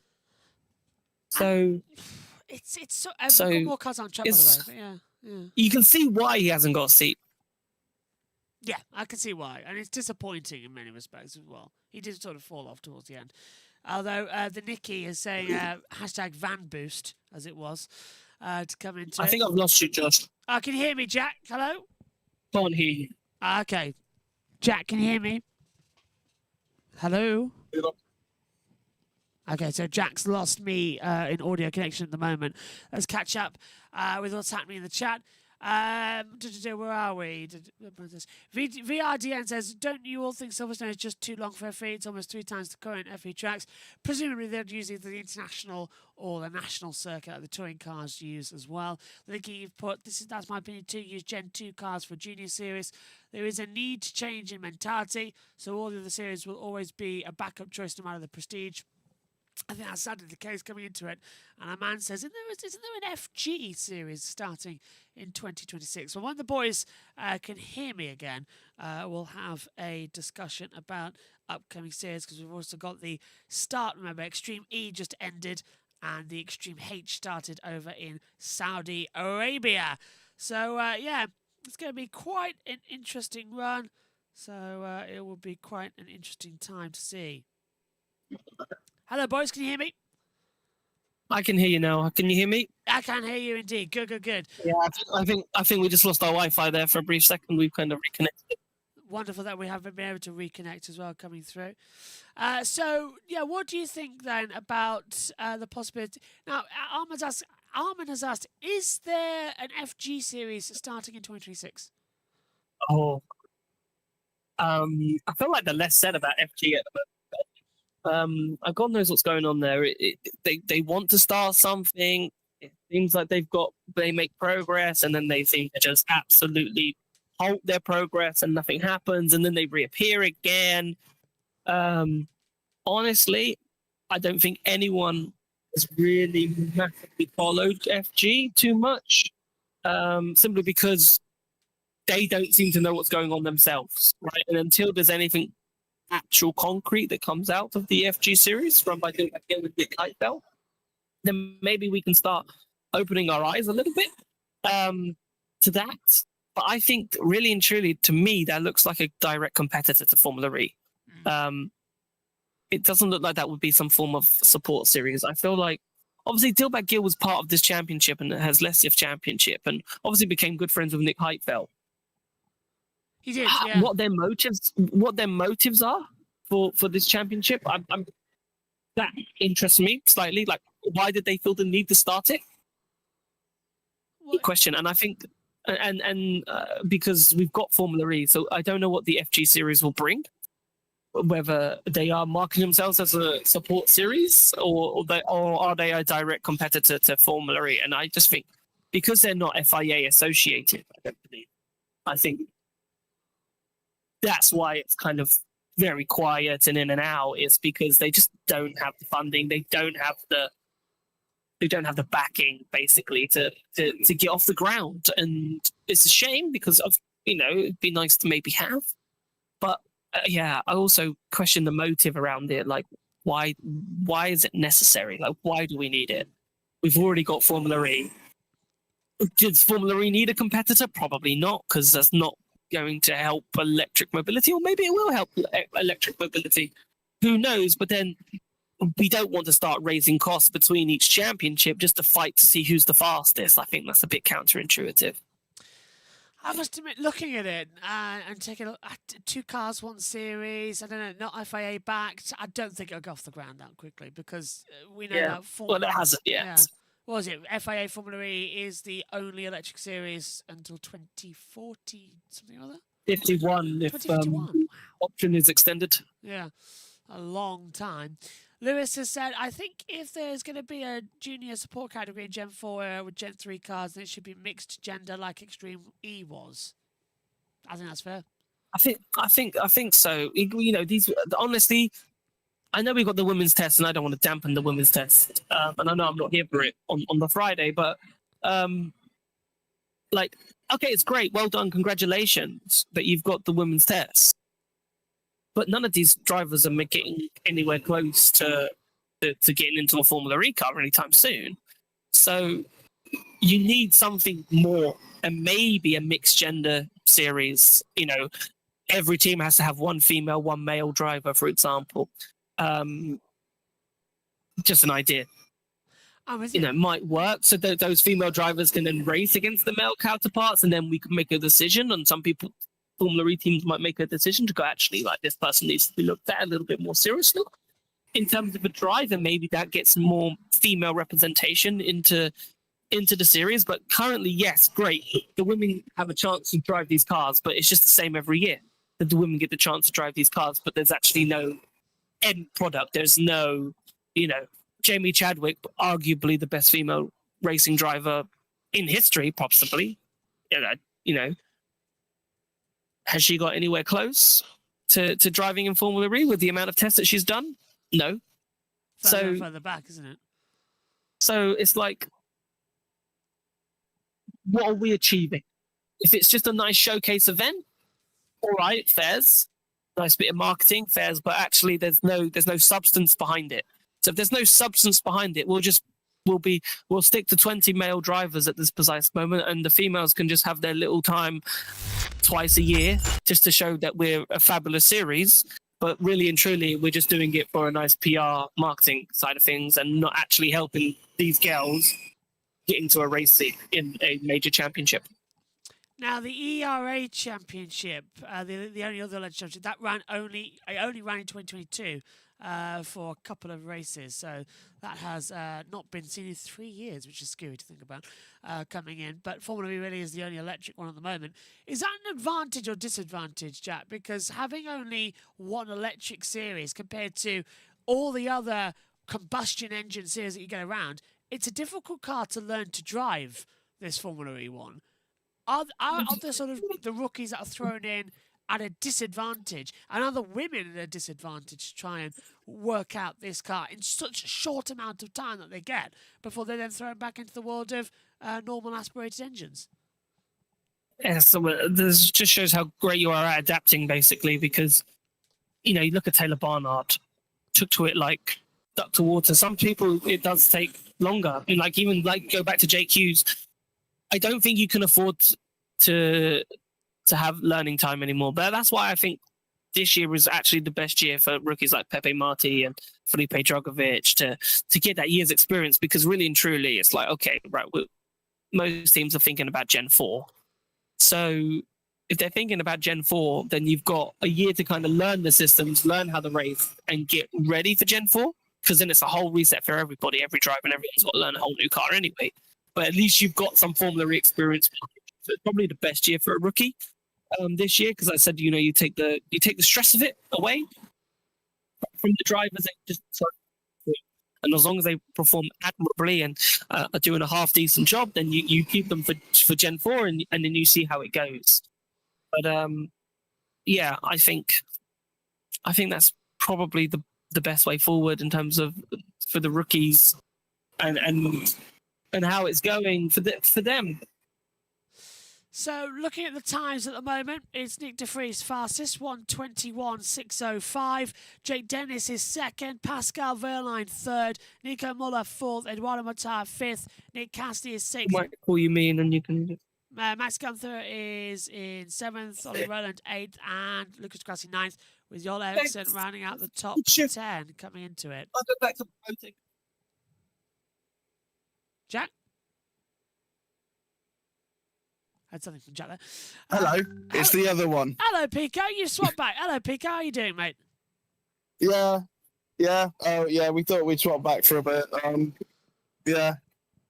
Just to give Jack a little rest. Yes, good. Nice little half hour off. So yeah, I thought I'd come back out and now give Jack a little rest. Bit longer than half hour. He's on for nearly an hour. Was it? Yeah, he really got into a good topic there. I thought I went in about 10. I came out about 10 minutes ago, but it's having a nice little hour. So I thought, yeah, I'll just wait until he switches back over. But yeah. Yeah, 1 hour 15 to go now in this one as well. What have you been witnessing there in your little break? How's the media centre? Is it buzzing? Not really. No, I think everyone's just kind of like engrossed in what they're doing. They're focusing on themselves, making sure that they've got something to do. But yeah, it's been nice to have like a little half hour off, just watching the timing screen, seeing how everyone's doing. But yeah, now back out on the balcony. It's a little bit warmer than when I was out here before, but I'm still getting a cold bum sitting on the concrete. But yeah. It's a shame that I'm not there actually, because we could have broadcast from the media centre, and then we could have had a headset, and everybody could have come in and had a conversation from all the journalists there and dragged some drivers in. That would have been a lot of fun. Yeah, Maybe next year, eh? yeah, it would be really good, but yeah. So, what do you think then about what we've been discussing? I don't know if you've kept across on it. What do you think about having Gen 2 or Gen 3 as a support series for Formula E? And who would you get to fill it? Because not many drivers are going to want to come in and change over. That's the thing. I feel like yes, Formula E does need a sports series, but I'm not sure if going through lower or using one of the old Gen 2 or Gen 3 cars and just using like a small powertrain, something like that. I'm not sure that's the way. I really like the idea of the next gen cup, which is what we had for. Well, we were supposed to have it for a couple of races, I think in season 10, and from what I've heard here, it could be about for Berlin and Monaco next season. So we might get to see that. I'm not sure where they're going to do it in Monaco, because where they can house everything in Monaco, because usually where they put all the teams. Lorries and everything like that. That's usually the fan zone for Formula E. So they've all a bit. But yeah, I'd go down the touring like a little. Honestly, my ideal series, and I'm not sure if you've seen one of these before, but annoyingly they're not in the series anymore because Renault has now become Nissan. I really wanted a Renault Twizy Cup. Yeah, I'm not sure if you've seen a Twizy. I've sat in a Twizy. I've been in a Twizy. Yeah. Have you? Yeah. Very cool little cars. I think that would make an insanely fun little series. I mean, if you have an altercation with someone, all you need to do is just reach out and punch them. It's. But seeing like 20 of those like whizzing around like it would have worked for some of the earlier circuits. I can imagine them going around Brands Hatch and having a good race, but Hong Kong would have been fun. Yeah. Back in season 1 we had the school series or something like that, where they had like lots of schools like set up a small EV car. It looked like a gravity racer, and then they'd race around the circuit, and it was diabolical. Do you know, I've actually raced one of those. I've driven one of those little cars.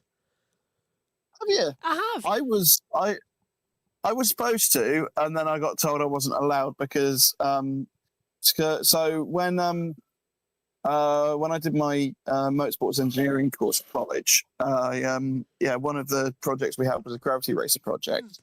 And just before I was about to go in my run, someone from one of the other teams, who was also quite a larger gentleman, let's say, modest, decided to roll it, and out of caution, they're like, "Well, you're fat as well. Oh, great! We're not letting you in." Like, okay, great, thank you. How cruel! That's really mean. Yeah, no, it sucked, but I got over it quick. Like, it would have been fun, but well. 10 years ago. It was 10 years ago. Blimey, it's insane, that one. But yeah, I don't like that. It's wow. Yeah, we're getting old. Ago. We are getting old. I don't like that. Somebody quick, get the anti-aging gun. That'll do it. Yeah. So there are kids in like F2 and F3 that were born in like 2008 or something. Like, that's not right. I remember 2008. Feel old now. Feel really, really old. Yeah. Jeez. Do you know, I'm honestly trying to think, actually. Formula One, we've now got drivers. The champion, Oscar Piastri, who could be the champion this year. That's really setting me because he's from the 21st century. Yeah. Well, there was a stat that that Karun Chandok brought out on the Sky Sports commentary in Mexico that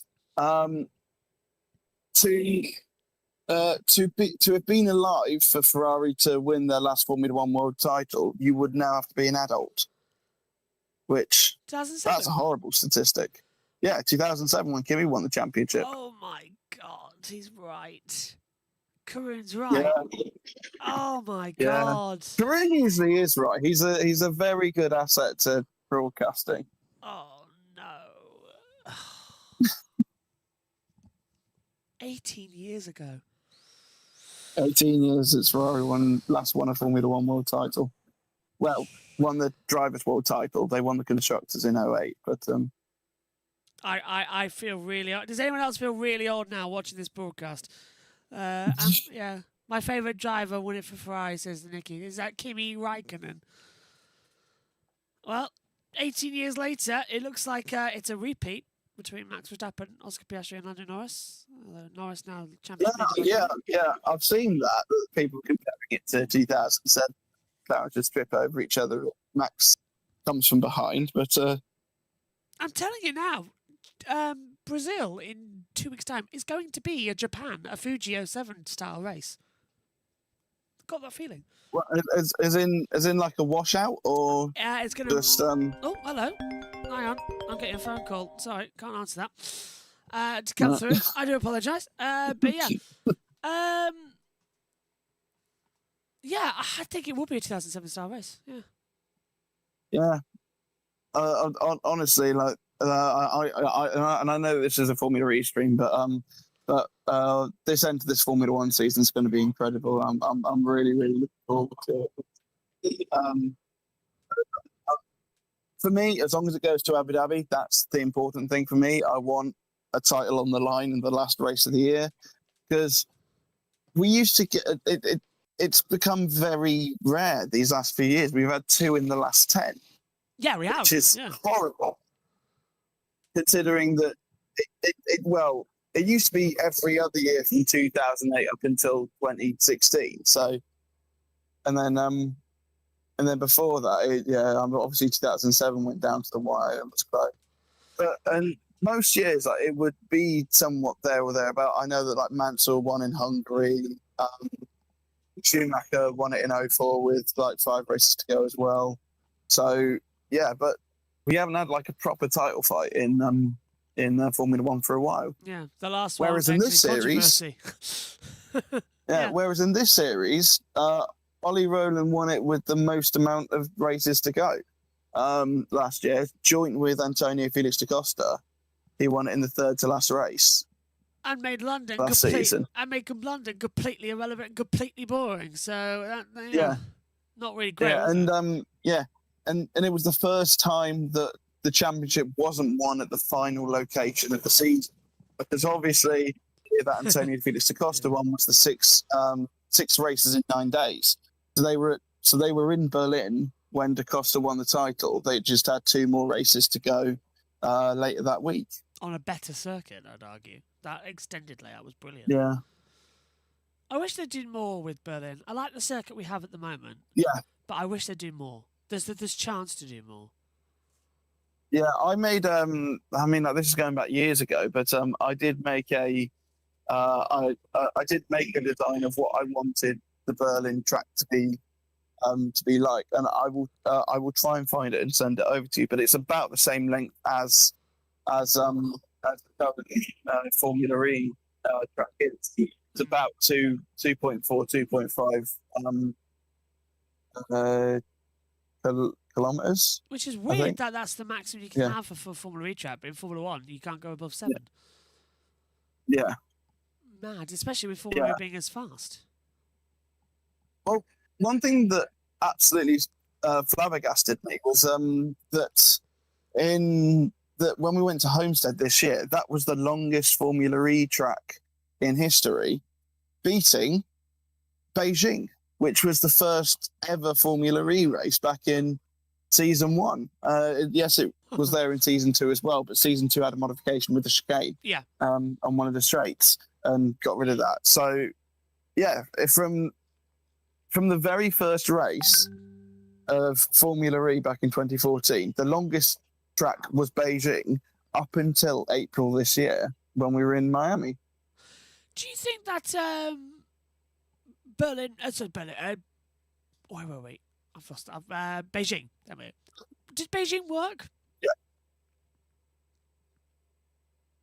I know that and I don't know where it is in Beijing, but I know that GT World Series or something, they were in Beijing a few weeks ago, from what I'm aware. I'm sure I saw that on social somewhere. But Beijing, I think, kind of, I think it worked. I think it was a good venue for me. But I'm very happy with Shanghai. I even said to, and this is going to be a blast from the past, I said to Jerry Peters, Wow, that's a blast from the which past. was the Neo boss back in 2018. I said, I think Formula E, if they were to go to permanent circuits, I'd say go Shanghai. And I said that in 2018. So they did it. I was very happy that we finally went there. Yes, last year was a bit of a dud, but the year before provided some good racing. And so I think, like, personally, they need to tweak the layout a little bit just so it's not just half of the F1 track. There's not much they can do, obviously, but again, I have my designs. But yeah, the thing that I don't understand is going back to Sanya. Sanya, for me, doesn't make sense as a race. I know that Formula E want to be very proactive in China, and so that's why we've got another race in China. But Sanya seemed like, especially when it came on the calendar in season 5, it seemed like a race that didn't really fit the ethos then, in terms of the Sanya race. And I know that you were talking about London and Brands Hatch earlier on. The Sanya circuit is about 35 kilometers east of Sanya city, on Hainan Island, and Hainan Island is not easy to get to at the best of times. And it just, for me, it surprises me that we're kind of going back there, because it's a race in the middle of nowhere, and all it has around it is the resorts. It's not, for me, it's one of my least favorite venues for Formula E I think we've ever done. Is it going to be the same circuit, do we know, or are they going to change it up? Because there's not much room in Sanya in order to have a different version. No, so it will be the same location, but I believe we're getting a modified circuit, and it's being extended quite substantially. I haven't seen any images or anything like that. I'm not sure if I will see anything this week or anything. I'd be very surprised if I do. But from what I've heard, they're extending that first sector. So for those who may or may not remember the Sanya E3, it was mostly them using one side then the other of a highway, of a dual carriageway. But there was a little where they had the pit lane and that area was a small little like car park area that they were able to have it in and then go back out. That's the bit that I believe they're extending, and it's going to go all the way up to where the resort is.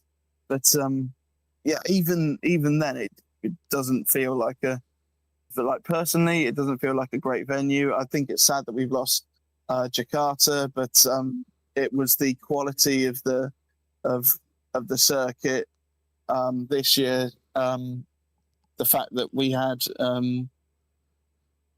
the times in every session got worse and worse and worse, and it was just incredibly mucky by the end of it, and it was deemed that it wasn't suitable enough to have Formula E go there, which I think it's a terrible shame, because that, as far as I'm aware, that's the first circuit that was built with Formula E in mind. That, because yes, you could say like Berlin is on Berlin's on Tempelhof, but they like, right, okay, let's go to Tempelhof, let's design a track around it. They actually built on what was basically wasteland this circuit in Jakarta, and I think that they did a fantastic job. I think it was genuinely one of my favourite races of the Me year. too. Last but year it's was just that- amazing. Yeah. Mm. Admittedly, when I was there in 2022, I'd walk out the media centre, and after about 30 seconds, it looked like I'd run a marathon. But yeah, it was still a great pace for a race. The Indonesian support is absolutely incredible.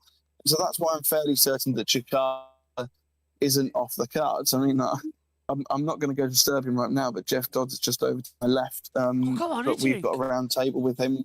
We've got a Yeah. round table with him tomorrow, so we will be able to have some Yeah, juicy gossip for you. But yeah, go it say is in the hello. middle of the session. But Go on, Pico. but, We've got an hour to fill. Go and have a word with him. Go have a word. Go on. Go and have he's a fill. he's in the middle of a convo at the moment. When he stops, I might. When he stops, go and go have a out. word with him. Yeah. Yeah. But yeah. So yeah, I am just keeping an eye to my left as well. So Yeah. So yeah, I'll see. Yeah, I'll see what we can do with that. But We are live, remember, so we've got to fill time. yes. He's the big Yeah, boss. I know. go get the big boss. Yeah. So I'll give it a second.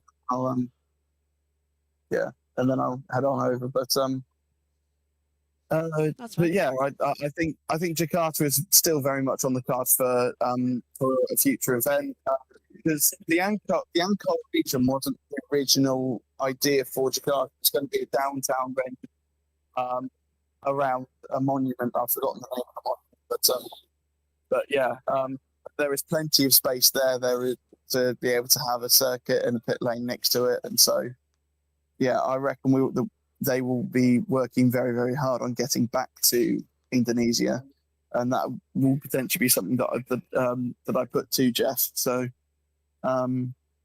Is he still but talking?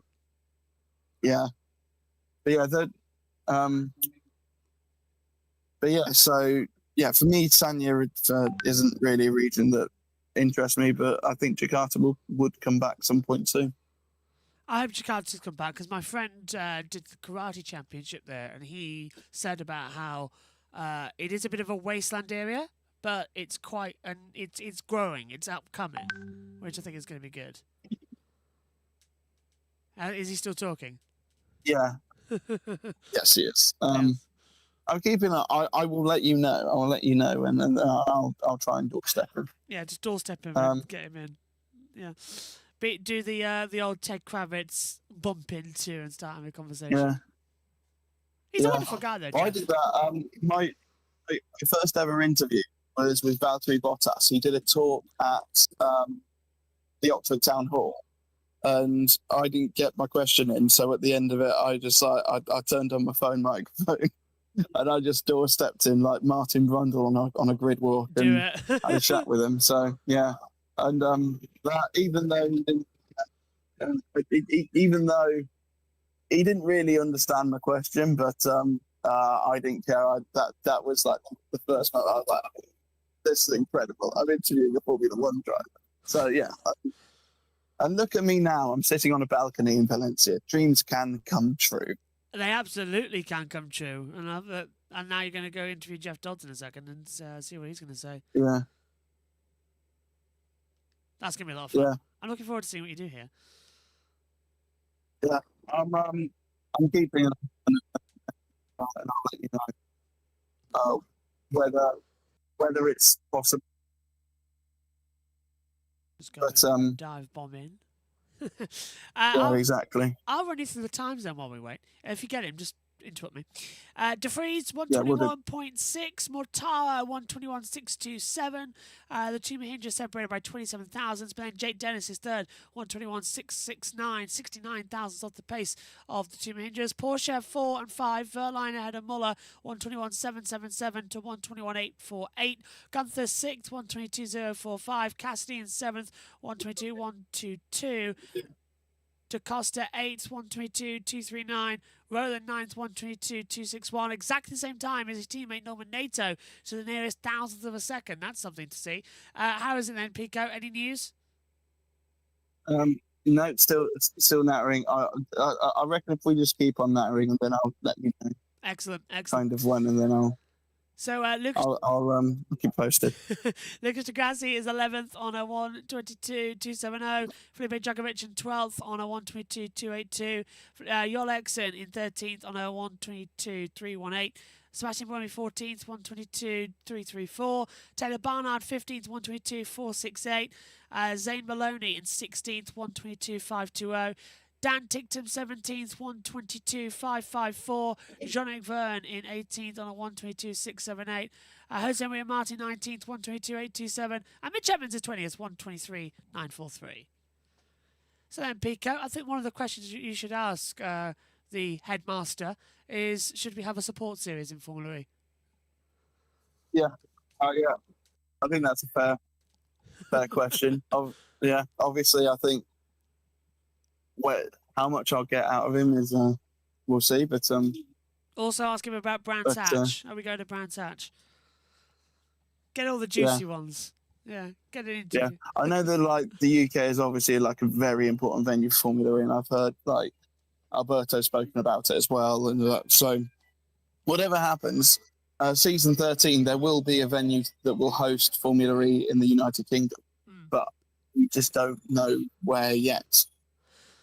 I see that Johnny's waiting in the FE bar waiting room. We'll bring him up in a few moments' time, just as we wait. So, Johnny, if you're there, just stay with us and we'll get to you, because we're just waiting on Jeff Dodds to see if he's going to fly in. Question for you, Pico, from the Nicky. Guys, do we know if the teams are running any particular test program?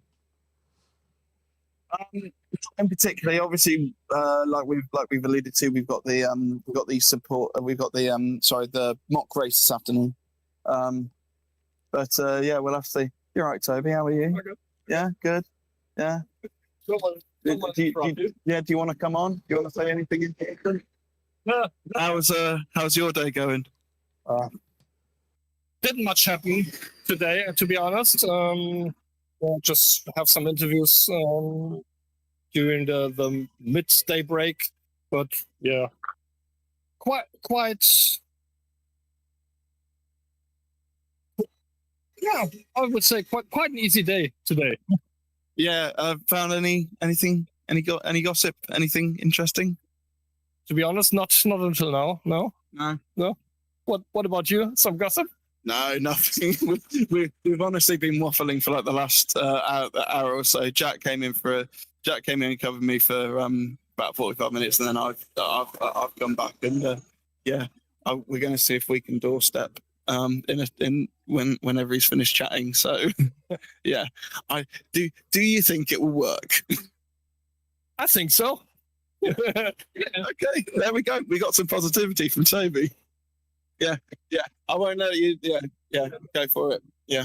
Right, there we go. Toby Verts from eFormal D, giving me the confidence to go and approach Jeff Dodds in a few minutes' time.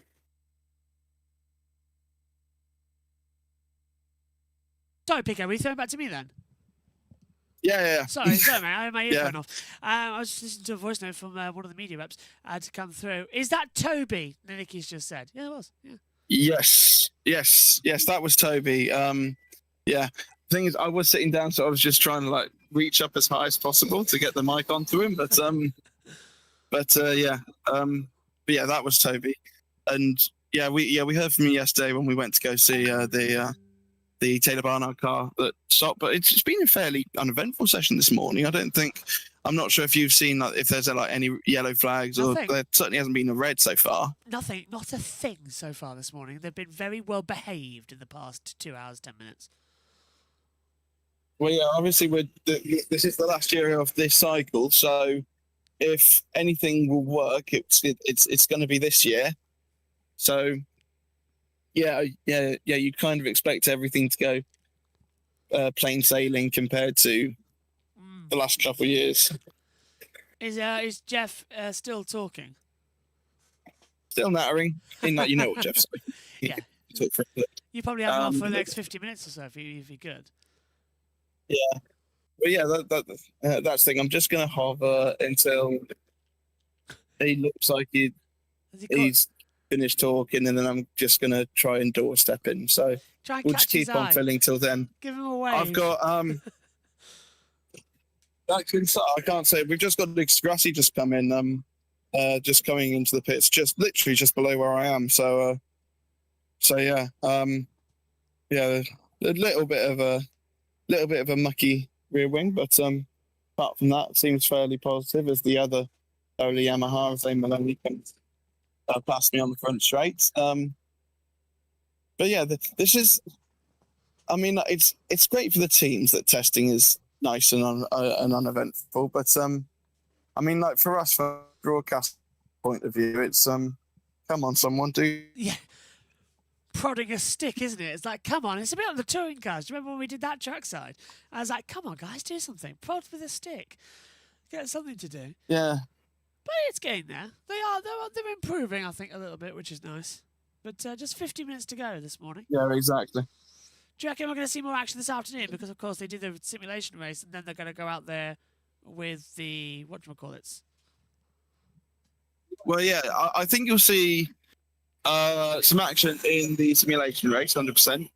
But then we will also have that little lull whilst everyone resets, and then it'll only be about a 90-minute session. So we actually lose a solid kind of hour of running. I did see on some notes, I believe from FE Notebook, that that the race it's either 27 or 37 laps, and I can't remember which one it is. Whichever one's closest to 100 kilometers. I'm not sure if someone can do the math. I think this circuit's about 3.3 miles, so I think it'll be 27. I think it's 27 laps, but yeah, because because Formula E. This is one thing that I really want Formula E to. I really want Formula E to have just a longer race. Just do longer races. This is what I think. This is why I've been very advocate, and anyone who's watched me on the FE bar will know that I'm very much an advocate for having a sprint race and a feature race. Just so we can see the different. So you've got the longevity of the feature race, and you've got the fast charging and everything like that. But you've also got the cars going at full pelt, racing wheel to wheel, and will that produce a less exciting race? Maybe, because they're all flat out, we'll be pushing it to the limit. But yeah, we'll have to. We'll have to see. It's something that I'd quite like to see, but whether we'd see it or not is another thing. I'm looking forward to this now, because how long can Jeff talk for, though? We'll have to see. He's just literally who's he talking with? Do you know? It's someone from Formula E, but I don't know who it is. Actual journalist. No, it's not another journalist. It's someone who works For Formula E. Right. Yeah. I just don't know. Because I don't know actually who's there. Although, tell you what though, if there's anybody who can get into us doing the Formula E stuff in London, it's Jeff Dodds. And maybe mention that we could do the commentary for the grandstands as well. Yeah. Well, yeah, no, I'll obviously mention that we are live. Yeah, let them know that we're live. Yeah, just so make sure that I don't think I've ever heard him swear, but yeah, there is that kind of risk. Always best to know that he's live. De Vries has gone fastest, by the way, 121.6 fastest, less than an hour to go. Mahindra's looking pretty handy so far. De Vries clocked in Valencia 126 flat. But it's always satisfying to see that times like that. He's had a few times deleted for track limits. The Dutchman has Mortar for company, only 200s behind him. So far, good morning for Mahindra. Looks like they are back there, PK Mahindra, which is good news, although we said that about Maserati in Season 9.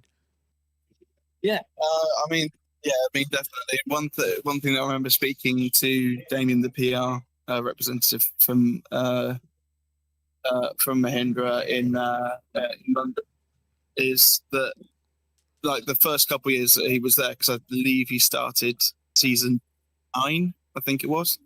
And so the first couple of years, it was basically just like trying to turn like 12th place into a positive story. So now that like Mahindra are actually there or thereabout, it's actually just to be able to go like, look, we had a fantastic weekend. Just instead of going like, yay, we got a point, because that was what Mahindra's vibe was for the first couple for season 9, season 10. So, but yeah, I think that, but especially like when I started following the series back when it started, Mahindra was always the team to support. They always like really looked after their fans. They were always like super supportive of everyone. So yeah, I think it's fantastic that they're back. Back where they belong. And obviously remember back to season 3, season 4, you had Felix and Chris who had some stellar runs in that in those years.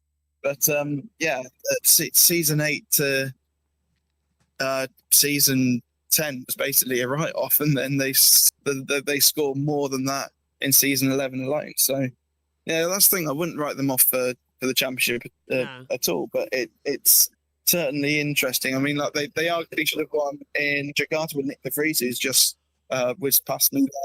Mortara came close on a couple of occasions as well. So yeah, we'll have to see. And Mortara goes past me, so they're running a couple seconds apart at the moment. Oh, so he's just gone fastest. Yeah. 121.493. De Vries did a 121.586. So they've now gone 1-2 at the moment, because Mortara's gone fast on that last lap time by. Yeah, good. Yeah, good running from Mahindra. But the thing is, as we know, testing means almost nothing. Sadly, it is. Yeah, it's not too important, because obviously we get to the race and everything we're different. That said, I remember being in Harama last year and saying, Jaguar look dicey, and even though they had the win in Sao Paulo, they weren't on the same level as Porsche and Nissan, which makes their comeback last season even more remarkable to finish second in the team's championship. I'm with you on that one as well. What do you think about Nissan then? 10th and 11th right now, rolling ahead of NATO. Are we going to expect to see another year where Ollie Rowland dominates at the front? Because I don't see many people trying to stop him, really. I think Ollie has got this series sussed out now. So, we saw him even when he was in like a kind of, I don't want to say mediocre car, but not one that was fighting for wins. We saw him be able to pull out results, and he properly got into the peloton format. He was able to read those races exceptionally well, arguably the best on the grid at reading those races. But yeah, we'll have to see. Well, I've dragged Johnny up into the booth. Johnny, welcome back, my friend. Nice to have you on again for day 2. What did you make of day 1, and what do you want to talk about on day 2? Yeah, hello, good morning. How are you guys doing? I'm doing very well, thank you. Good morning to you. You doing well? Yeah, all good, all good. Being really optimistic with Mahindra. They are topping the charts. Yesterday also they had a pretty good run. Today also they are having a pretty good run as well. Hopefully this translates in the upcoming season as well. So let's see. Are you happy that Mortar and De Vries, they seem to be beating each other quite consistently? Do you think that they could be having a inter-team rivalry this year? Yeah, I think so. This time the WEC dates don't clash with Formula E, I think. So I think they will be participating in all the races, if I'm not mistaken. Yeah. I think you're correct. Yeah, I think you're right on that one, yeah.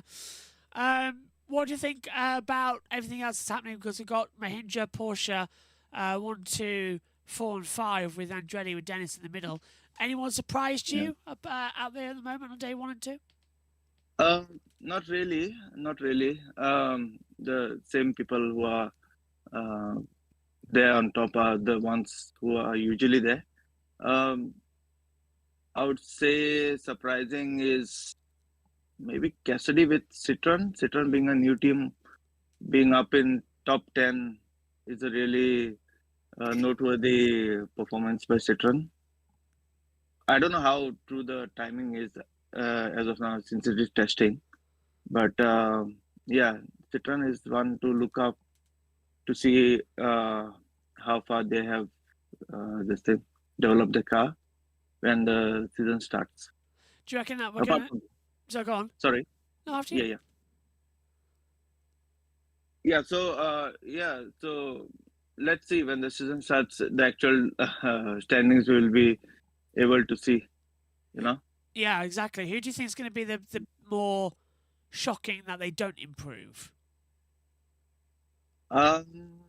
Shocking.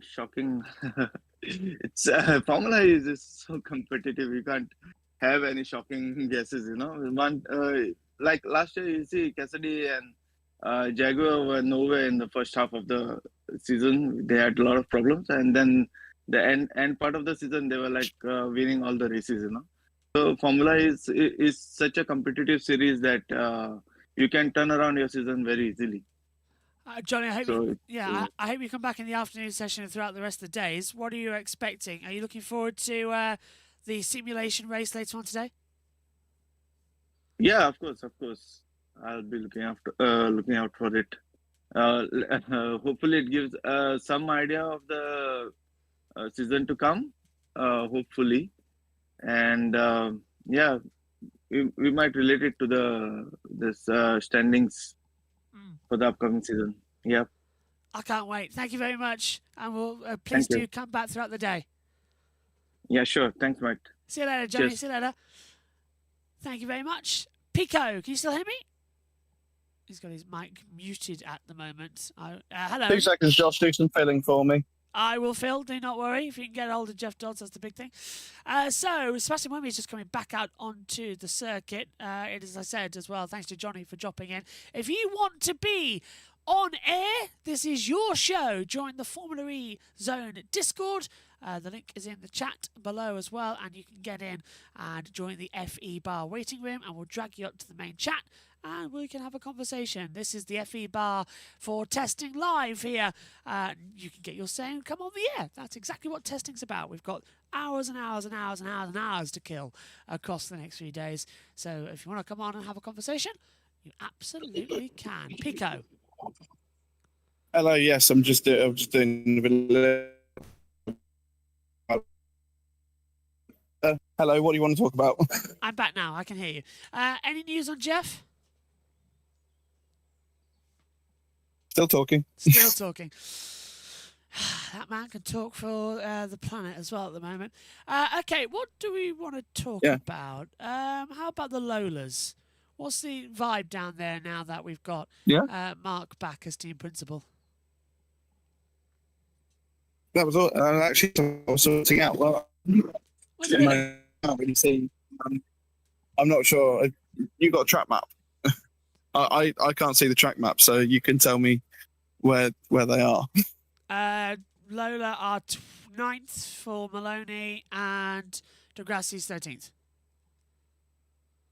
Yeah, it's obviously going to be difficult being their second year in the championship. So yeah, but yeah, they had a great year last year learning. Obviously, Zane didn't manage to get a point, but he will get one soon enough. He's a very, very quick driver. I am almost certain that he will be a bit more competitive this year now that he's learned the series. Lucas off. Pico, I've lost you. Go back up. Where? How about now? I can hear you now. Hello. I've gone up 2 steps. That's what works apparently. That's the Wi-Fi for you. You have to get Jeff. Is Jeff below you or just on the same level as you? He's kind of across to me by about 12 foot. Just casually walk over, catch his eye. Just like, come on, we need to have a word here. Yeah. I would have doorstepped by now. I would have got too impatient. You've seen me do it, my friend. I'll just go in and go. Right, sorry, need to have a word here. We're live. We've got time to fill. Gunther's out there on the circuit. He's gone 7th, but still a 1-2 from Mahindras. And now Dennis coming to the pit lane. So 5 cars out on track. 15 are in the pit lane as things stand. I've got a feeling, though, that Taylor Barnard might just be coming into the pit lane. Not looking too fast over the line. Is he going to continue on? No, he does continue on. No, he just gone past. How's he looking out there? A bit more competitive compared to yesterday?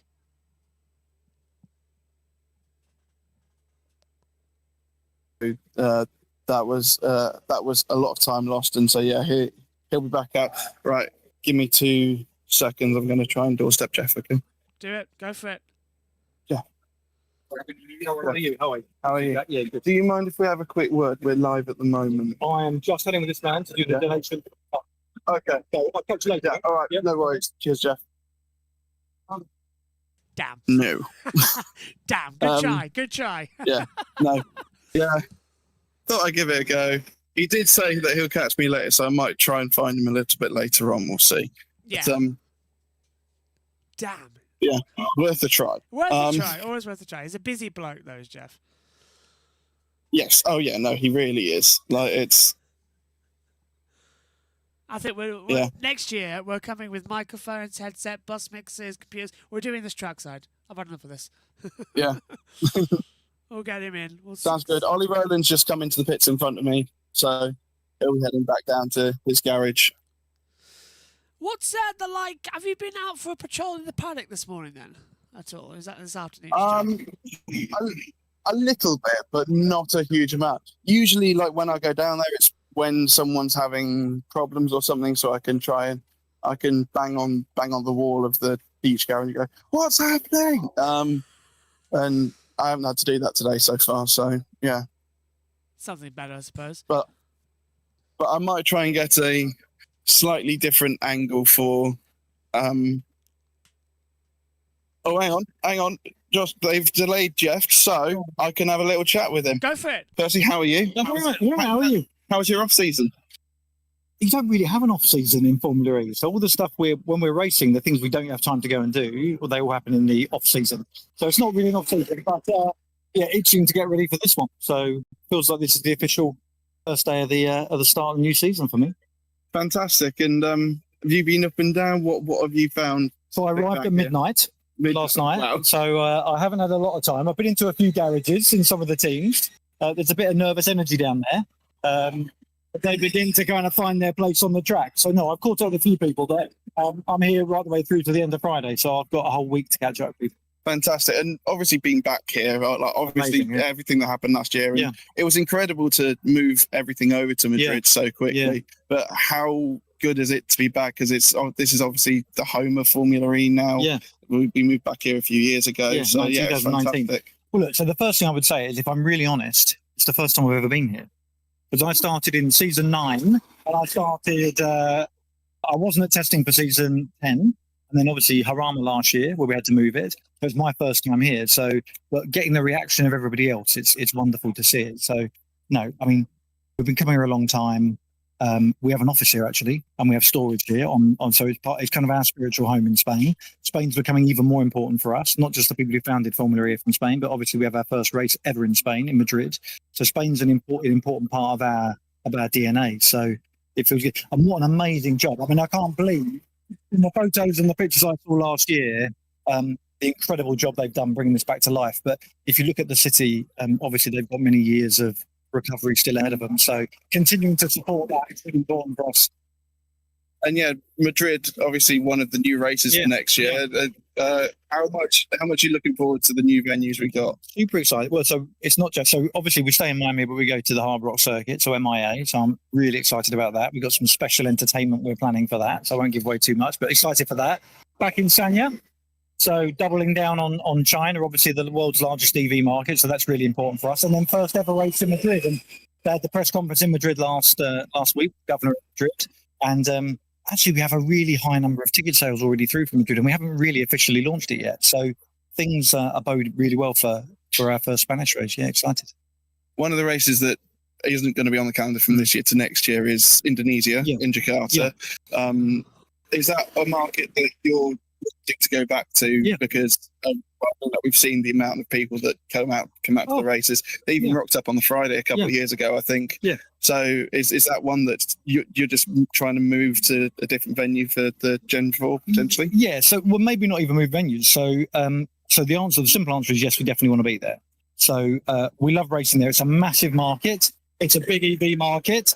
And we get a huge following there. So incredible TV viewership comes out of Indonesia for us, and we've got a lot of fans based out there. But you're quite right, having been there, you've been there and seen it. I was there 22. Yeah, so you get an enormous number of people come out to watch it, and they're very passionate motorsport fans. They obviously have a rich history there with MotoGP as well, so they've got lots of motorsport passion there. So we definitely want to be there. We couldn't quite get everything done in time for the announcement for the calendar for season 12. What that gives us is just a bit more time now to work through and get to the right answer, hopefully, for Gen 4. So, no, we definitely want to be there.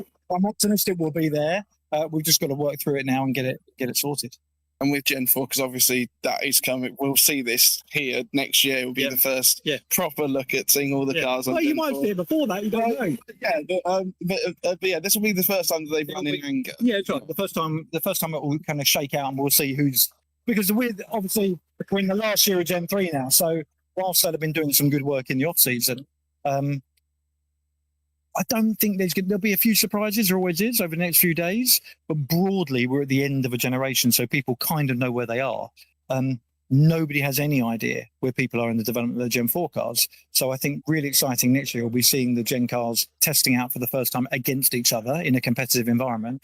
And I'm pretty sure there'll be some surprises. Yeah, and there's huge anticipation around it. When do you think is there a date that's set in stone that we don't know yet, or we don't know? I know. Yeah, you know. But when can you give us a rough time of when? So a logical. So in terms of beginning to see a bit more of what the car might look like, in a very curated way, but you'll probably see that over the coming weeks and months. And then the first time you'll see a car most likely on track for demonstration purposes officially will be, I would think, around Easter time of next year. And then obviously the cars are out testing from then onwards. You know, their own manufacturing teams testing will happen from then onwards, right the way through to this kind of time next year when you'll see the official test. So you won't have to wait long to see what a car might look like. But seeing it on track, you might have to wait a few more months. One of the things we've had to, we're doing live streams of every single session, so and then so that people get to hear about everything that's happening. One of the things that we've heard from quite a lot of the people in the chat is we'd like to see a support series at some point. Is that something that's kind of on the radar for FE? Maybe not Gen 4, but certainly in the future. Yeah, but there are flavors of support series. So there's a support series which is a single maker support series. So you know that. And I'm, by the way, don't read into any of this. I'm just speculating. So there could be a Porsche support series or a Jaguar we've had in the past, or Cupra, or Mahindra. So there's a single make support series. Then is there an opportunity to do a FE2 in the way that you get F2 against Formula One, or F4, F3, and F2? Is there an opportunity to do that? We've always said the first chance to do that realistically is after you launch Gen 4. Because then you have another car available to do a support series with, which is a Gen 3 Evo car, which is a great car, by the way, an absolutely great car. So that's the first logical point to do it. We don't have anything to announce at this stage, but there's definitely work going on to understand what that could look like. Awesome. Josh, have you got anything that you want to throw in? Throw something controversial, Josh. Throw something controversial. Jeff, it's Josh Birch up here in the comms box. Nice to see you as well. Hope you had a good winter. Question to you.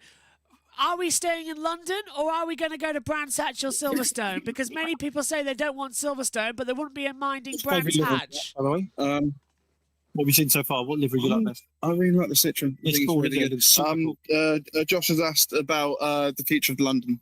Yeah. Obviously, it runs out at the end of this year. Yep. It's expected that we can't stay in there. So, what are the options that are on the table? Is there anything that you can say about a race in the UK? Well, so first of all, definitely plan to race in the UK. Our head office is there. Our primary investor, lead investor is based there. Their head office is there. So we'll be in the UK. London, the current contract comes to an end at the end of Gen 4. We extended it out to the end of Gen 3. We extended it out to the end of Gen 3. New There's no announcement scoop. there. New No announcement scoop. there. It's There's going no to be. scoop It's going to 4 more years, guys. 4 more years. And I think I love it, the venue. I think it's Yeah. a super cool venue. It's completely unique for motorsport.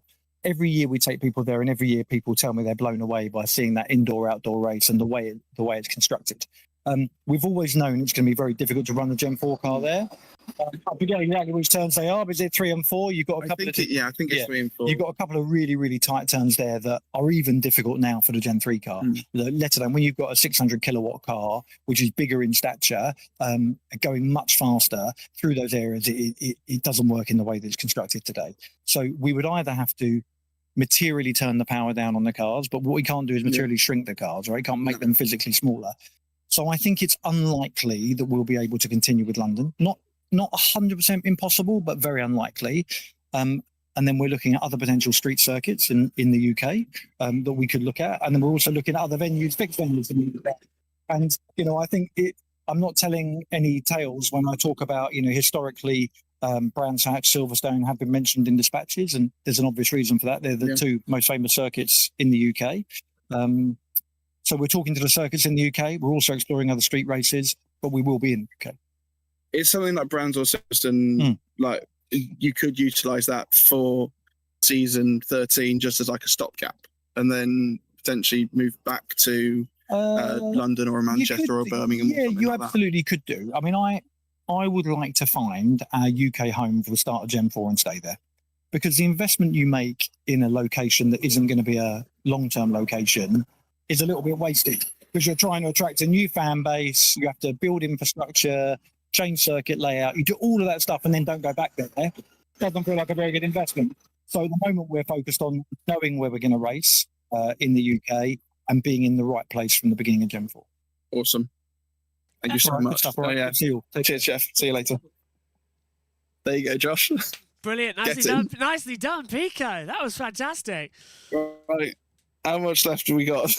24 minutes of waffle. 23 now, but yeah, not bad. Well, that was fantastic to hear from the FIA Formula E CEO, Jeff Dodds. I think he was quite open and honest. He's such a lovely bloke. As I said, I think he's one of the best sports runners of all. He always tells you straight, and he never lies or does anything. He's always like, I know this, let's talk about it, and this is how it goes. I think that was fantastic. Yeah, that was brilliant. And there is a roundtable tomorrow that I'm sure Jack will be in or something like that. So he will find out some more info, and we'll be able to let you know it. Probably by the end of the session, because I believe it's during the morning session tomorrow. So he might be able to go, Jack be able to go on for like the final hour and just let you know what we found out, because it will not just be us as journalists. It will be like Nick Golding, it will be Sam Smith, and like everyone else in that round. So whoever's there, and of course, we'll be hearing from Nick as well, because you're going to bring him on the show, aren't you? At some point, yes. I believe that's Jack's domain. Like, I'm not gonna. I feel like I flirt too hard with Nick, so I need to dial it back a bit. He is a married man. Pico. By the way, your comments, everyone who's asked a question in the chat, we've noted them down, and they'll be brought up in the round table ahead of tomorrow. So don't worry. Just noted that down now. Sorry, I don't have access to the chat, so I will. Josh, if you can make a note of them, then pass it on, and we'll sort that tomorrow. Yeah, an AMI support series or Twizzies, and can you reduce the number of double headers and have a race in Milton Keynes? I love how we've all got on the Twizzy wagon. We've all got on the Twizzy wagon. That's fantastic. Everyone's going for the Twizzies. I did like how you said, by the way, we're doing live. Yeah, I love a Twizzy. Yeah, you said we're live for every single session. He said, "Oh, thank you very much." That was fantastic. He's such a good guy. See, if that was MotoGP or anything else, they'd go, "Why are you live?" But Jeff goes, "Oh, brilliant, nicely done." And that's what I love about Formula E. That's what I love about it. It's so open, brilliant, and that's where you can have your voice heard as well. If you join the Discord, you can get in on the main bar, and the only coverage from testing is basically coming through. Oh, I've got some sad news actually. Yeah. Well, at least only live. That is live, yeah. Go on. No. Well, I've just come through. You know Sybil Fawlty from Fawlty Towers, the actress, Prunella Scales. Oh no, she's died. Yeah. Prunella Scales. Yeah. Yeah, it's just. Oh, that's awful. That's a shame. Very big shame, actually. Typical. Legendary show that. I love a bit of Faulty Towers. Everybody loves Faulty Towers. I don't know anybody who hates Faulty Towers to come into it, but yeah. Don't mention the war. I mentioned it once, but I think I got away with it. Oh, you can't write British comedy. We have what is it? 20 minutes to go of this one, which isn't long at all. Race pace is picking up a little bit. Some new faces popping into the top 10. Tictum has been quiet so far, but he's into the top 6. Now with a 1:21.933, group of drivers still covered by half a second so far. Well, to be fair, 18 of the 20 cars, Pico, covered by 0.825 of a second. It's only Vern and Marty that are outside the second margin. This is a close season already for Formula E. I mean, it's Formula E at the end of a gen cycle. Admittedly, yeah, we've all eaten humble pie with our thoughts on Cupra Kiro falling back, and it just hasn't happened. It didn't happen last year, and we'll have to see whether it happens this year. But it's definitely going to be more difficult. But yeah, this is the joy of Formula E, that it's so close all the time. It is closer and closer and closer. Has Giamana stopped hyperventilating yet? That we just have Jeff Dodds on air live. Do you know what? I'm not even sure if he was listening. Well, I know his text saying, "Can we clip that?" And I know he put a tweet out. I did see it, so I think he was around. Oh, did he? Yeah. Okay, so he has seen. Where is he anyway? What's he up to? Yeah. Okay. Well, he hasn't been out here, so he's probably inside. But the thing is, when you look in, so it's mirror. It's mirror reflective, so you can look out, but you can't look in. Ah, yeah. CRM Doodle has said, who's one of our subscribers, hello, and members of the channel, is Cooper Cairo using the same 2-year-old motor, or has they got an update? No, it is still the same hardware.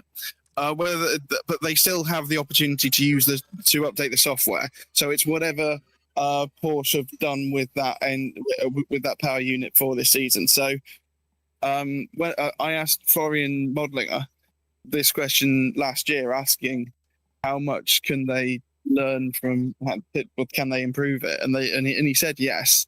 But so yeah, they can still improve the software on that. But it won't. But the hardware won't be as advanced as the ones in the Porsche and the Enjoy. As Dan Tictum actually goes out just below me. He's on a full power lap time as well, so we'll keep an eye on that one. Oh, that might have been Pepe Marti then. I'm not sure. Hang on, let's have a look. One of them's just come out the pits. Tictum has just come out of the pit lane now, but for some reason Yeah, he was...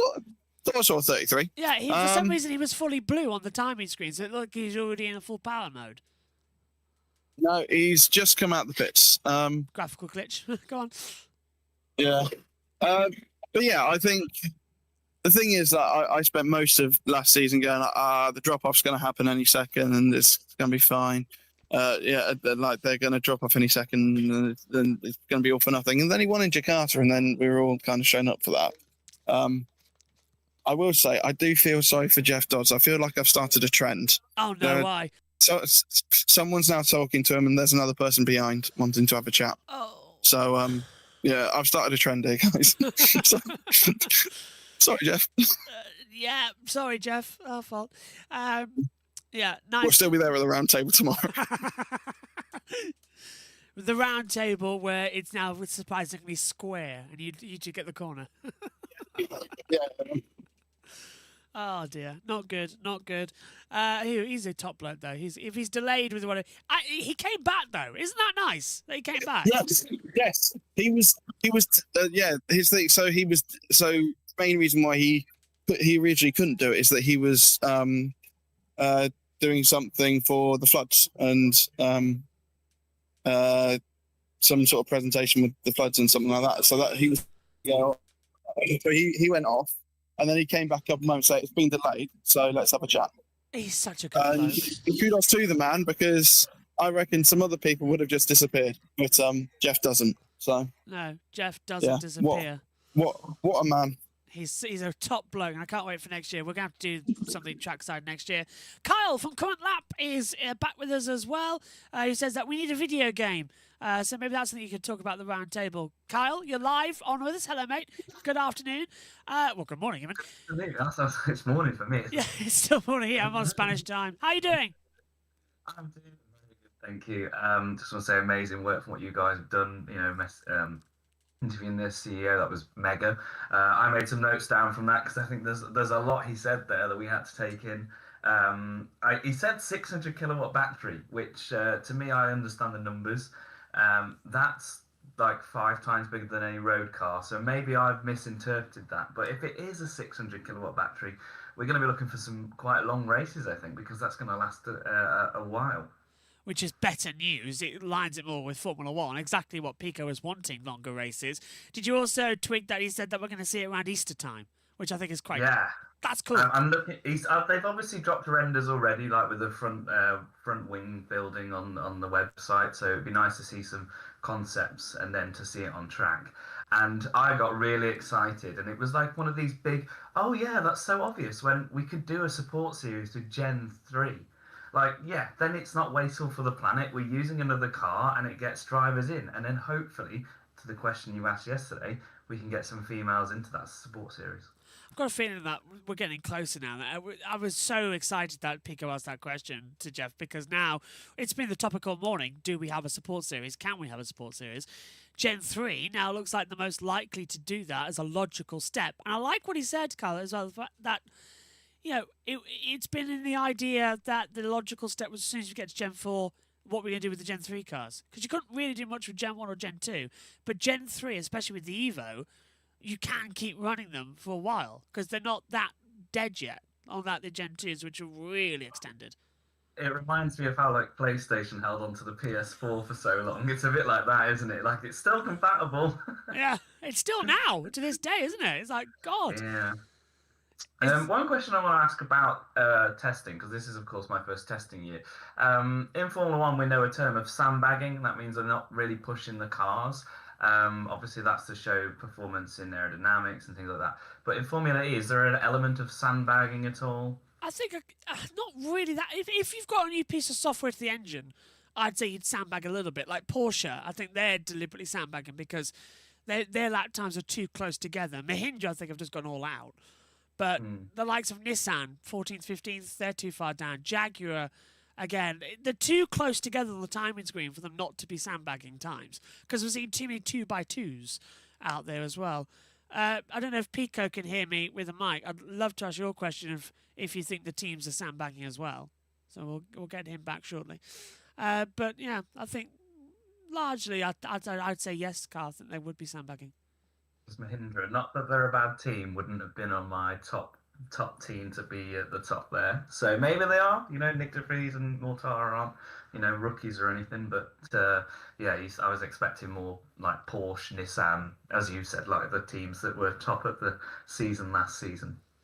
Yeah, and I'm quite shocked really about it all. I would say if Mahindra's pace is true to this, then they can't do a Maserati. When back in season 9 and just sort of go, yeah, we're quick and then we're going to go off at the first race of the year. But yeah, what have you found out then? What do you think is the big talking point so far? Bar Mahindra. What of testing? Well, Barnard going off in the gravel yesterday was probably the big talking point. See that picture on the press release area was quite like he'd gone off really far, so it'd be interesting to see. Obviously they're probably not going to tell us but what happened. It could have been a lockup or anything, but obviously Barnard's bedding into that car, so it's just testing, so we can't really say he's washed, as they would say. I guess obviously Verline and Roland going top yesterday, or fighting for the top positions. That felt like very close to home, as it almost like that. That's the two that will be fighting for contention. So I did have someone else. Oh, and Andretti. Is Jake Dennis going to be the quiet champion? Is he going to sneak up into the contending positions this year? So it's thinking about drivers who have a good chance this year, because I do think it's going to be quite level playing field. So I'm hoping that we have maybe it goes down to the wire season. I really hope so. And a London finale, which looks like it could be the final time in London, would be very exciting. I've got to get to that one. Have to. That's in August, by the way, everybody. For that middle of August to come into it. I've told both Jacks to do a meet and greet, and Yeah. we will make it the biggest thing we can. I just want to talk about the new car. Go for it. Because he said that London's a bit tight because of the new setups, but does that mean Monaco's going to slowly lose its charm in Formula E? Is that because... It's all speculation. I think with the reason Formula 1 doesn't work in Monaco anymore is because the cars are too wide. Formula E, I think, we're still keeping the narrowness of a Formula E car. So I think it'll just be higher speeds, I hope. Although that's a good question. Will Monaco lose its charm? Because that's the thing, because Formula E is like just massive go-karts that with electrical torque. So, but yeah, I mean, if they don't widen the cars, because we went, I think, was it 3 wide into back? Yeah. I think. Yeah. And everyone screamed, like, what? So, and Monaco was, yeah, it's always good to tell my Formula One friends that Monaco's a great circuit. And I deliberately made a short video this week that was like saying how good Monaco is and it's a jewel of the crown. And then the last sentence I said was in Formula E. So, just rage baiting people. But it really is. Formula E works at Monaco. It's the best race of the year. I actually love it being a double header as well because I just think Monaco is it's iconic, isn't it? It adds not heritage to this sport because we're fairly new and we're all about being in the future, but to just race there just shows that we're a big enough sport to have that representation. I love how it's the full circuit. It feels great. It feels like it belongs. And the double header, it's not the same race 2 days running. Because it rained on Saturday and it was dry Sunday. We got 2 different races. It was fantastic. They have their own microclimate. Oh, it's perfect. I started off this sort of chat with you started it with talking about the video game. And the reason why I wanted to bring that up is obviously my mission to create content and be part of this community is to get more people in, because as a sport, it's fantastic and it really is like enjoyable. But what got me into racing was video games. And I think they obviously have it's on Amazon, but they have their like Drive to Survive. It's called The Driver, which also helps to get people in. But also then, obviously, the video games is what got me into motorsport. And I think we just lack it. I know there's R Factor 2, and I think it was the Gen 2 or maybe the early Gen 3. And then the rest of them are all just arcade games. But I just think, it'd be nice to have this series supported somewhere else. I would... Giamana's joined in. Hello, Jack. Can you hear us?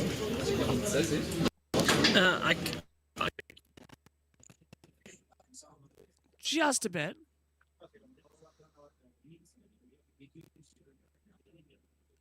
Just let you know, Jack, I cannot hear you. Okay, we'll pick up with Gio in a second. Yeah, Kyle, I think as well, do you think that we should have the option to have a video game out there for Formula E separately, or would you like to put it in like with Project Cars or something like that? Personally, I think they could make a game with all 4 gens on it, and then you could have a game that brings all the fans in, they can understand it. The reason why I think video games help is because when you come into a sport, you've got to learn all the drivers, and you don't learn them in one race, or I don't.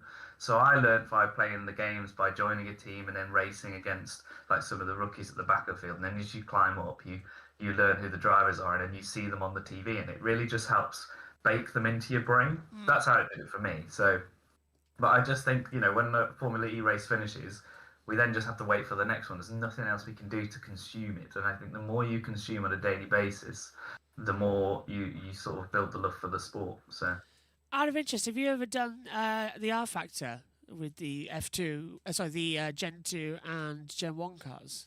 And then I have not. No, I'm primarily a console player, so I do a lot of GT7 in VR. And I wish they'd put a EV car on there, as in a Formula E car, because I just think it's such a cool bit of technology, just being instant torque. I'll tell you one thing as we can hear Giamana. Jack, are you there? Hello? Yes, can you hear me? I can hear you. Hello, my friend. Are you all right? Hello. Yeah, no, not too bad. Just inside here in the media center, just listening to the conversations that were happening. got a yellow flag at turn 14. That's at the chicane. So if you want to look out your window, it's the 1. So that is Ollie Rowland. It's a double wave yellow, yeah. Oliver Rowland then. Our only yellow of this session, I believe. He stopped at the chicane, and it's yeah, you're right, double yellow, and this might be a red flag if he's come to stop. Can you see anything out the window? I can't at this precise moment, but Pico has gone on to, and he might come and join in. We just came inside, and I've just sent him back outside. That's it, yeah. Go and have a look. Cars are still circulating. No flag has no sign of any red flags on display. I haven't seen Roland come through yet, so still yellow. I'm not 100% sure. Yeah, still yellow at the moment, and he's still stopped down there. So we'll keep an eye on that as it goes. Yeah, just to explain to you on the Alpha game, they are incredibly difficult to drive, but they're so much fun. The rear steps out massively from it as well. But I like your idea of having all 4. Pico's got news. Hello, yes. I've just headed outside. Ollie Rowland has parked his car on the other side of the tyre barrier at the entrance pit lane. So he hasn't gone into the pit lane. He's gone round the final little kink and then parked his car up just past the barrier. Yeah, we're not sure why, but it's in a safe place. Unless someone has a huge fin out front, I don't think it's going to affect anyone. The thing is, it's white on white, so I didn't really see what it was to start with. But yeah, the world champion is Leon at 14. He is getting out of the car. I've just seen the Con4 come off. Well, so Ollie's, yeah. Should be a red flag then, but they haven't stopped it yet. So the thing is, it's in an incredibly safe place. Yeah, Ollie is now getting out of the car. Just put just left it from the top. Red flag. Yep, so that'll end the morning session then, unfortunately. Red flag's out. Cheers, Pico, for that. You can see it all happening down there. Mahindra 1-2 then, haven't we? What do you think? What do you think of that, Kyle? Good? That's it's a 1-2? Well, I don't think they planned it, but with it testing, it's like practice sessions, isn't it? We don't get the results that we expect. Who wanted to come in there? Was that you, Pico? I think it was Jack on it. No. I just wanted to know if that was to me or not. I wasn't really sure. Sorry. Yeah. But yeah, all the cars coming back down pit lane now. So red flags out. Recovery and medical car going out there, although that's not really needed because he can just hop over the wall to come into it. Omi's here as well for 2.5 minutes. He's popped in. He'll be with us this afternoon coming into it. Hi, Omi. Are you okay, my friend? You doing well? Hello. Good morning. Yes, doing well. I thought I'd quickly pop over and say hello, but yes, I'll be more with you in the afternoon. Yep, well, we've got the red flag out right now, which is not great news to stop the session. Kyle, I'll let you go before the end of the session for lunch. What are you going to be looking at this afternoon?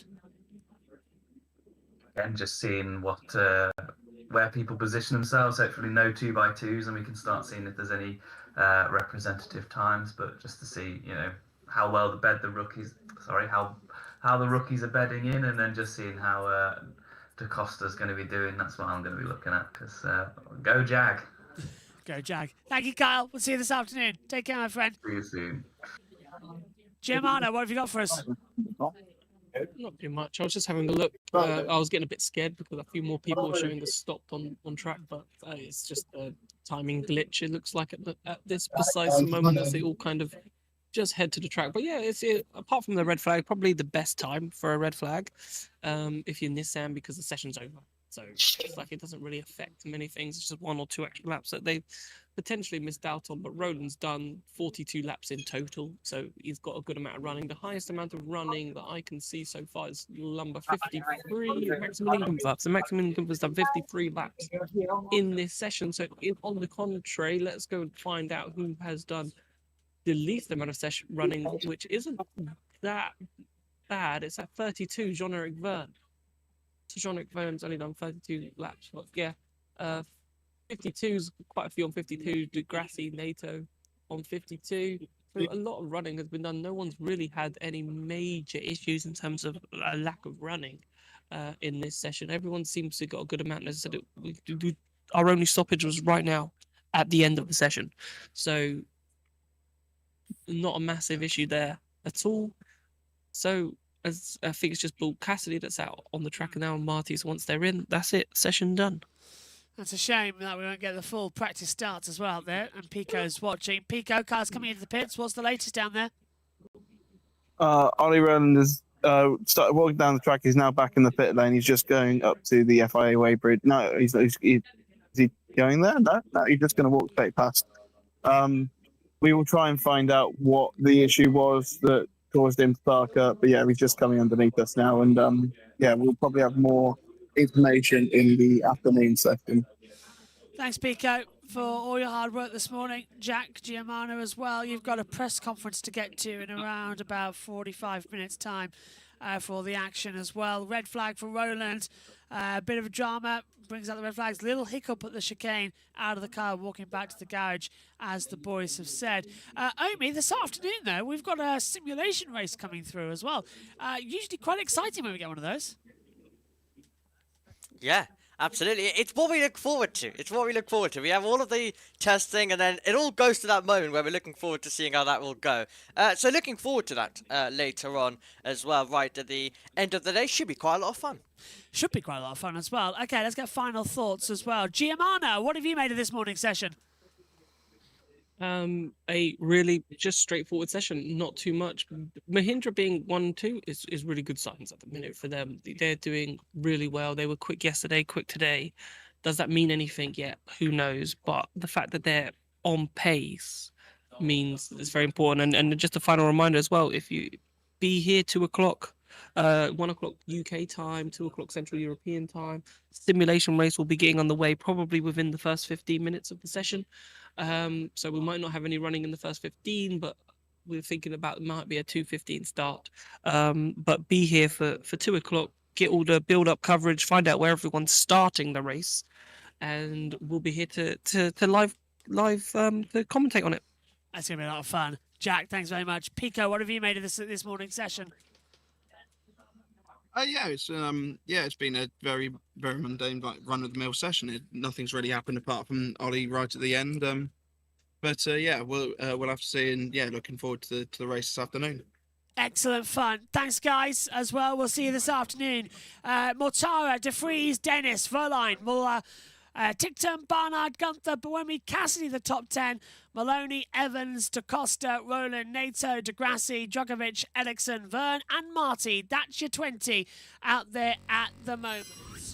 We will be back this afternoon. That's 2 hours' time for all of the action from the simulation race, and then hopefully about 90 minutes of on-track action. We'll hear as well the drivers and teams from the press conferences, and we'll catch up again with Sebastian Buemi and hear again from our CEO, Jeff Dodds. Thanks to Jack Pickering and Jack Giamano and Omi, and to all of you who joined in on the FE bar. We'll see you in 2 hours' time. Go get some lunch. Bye-bye.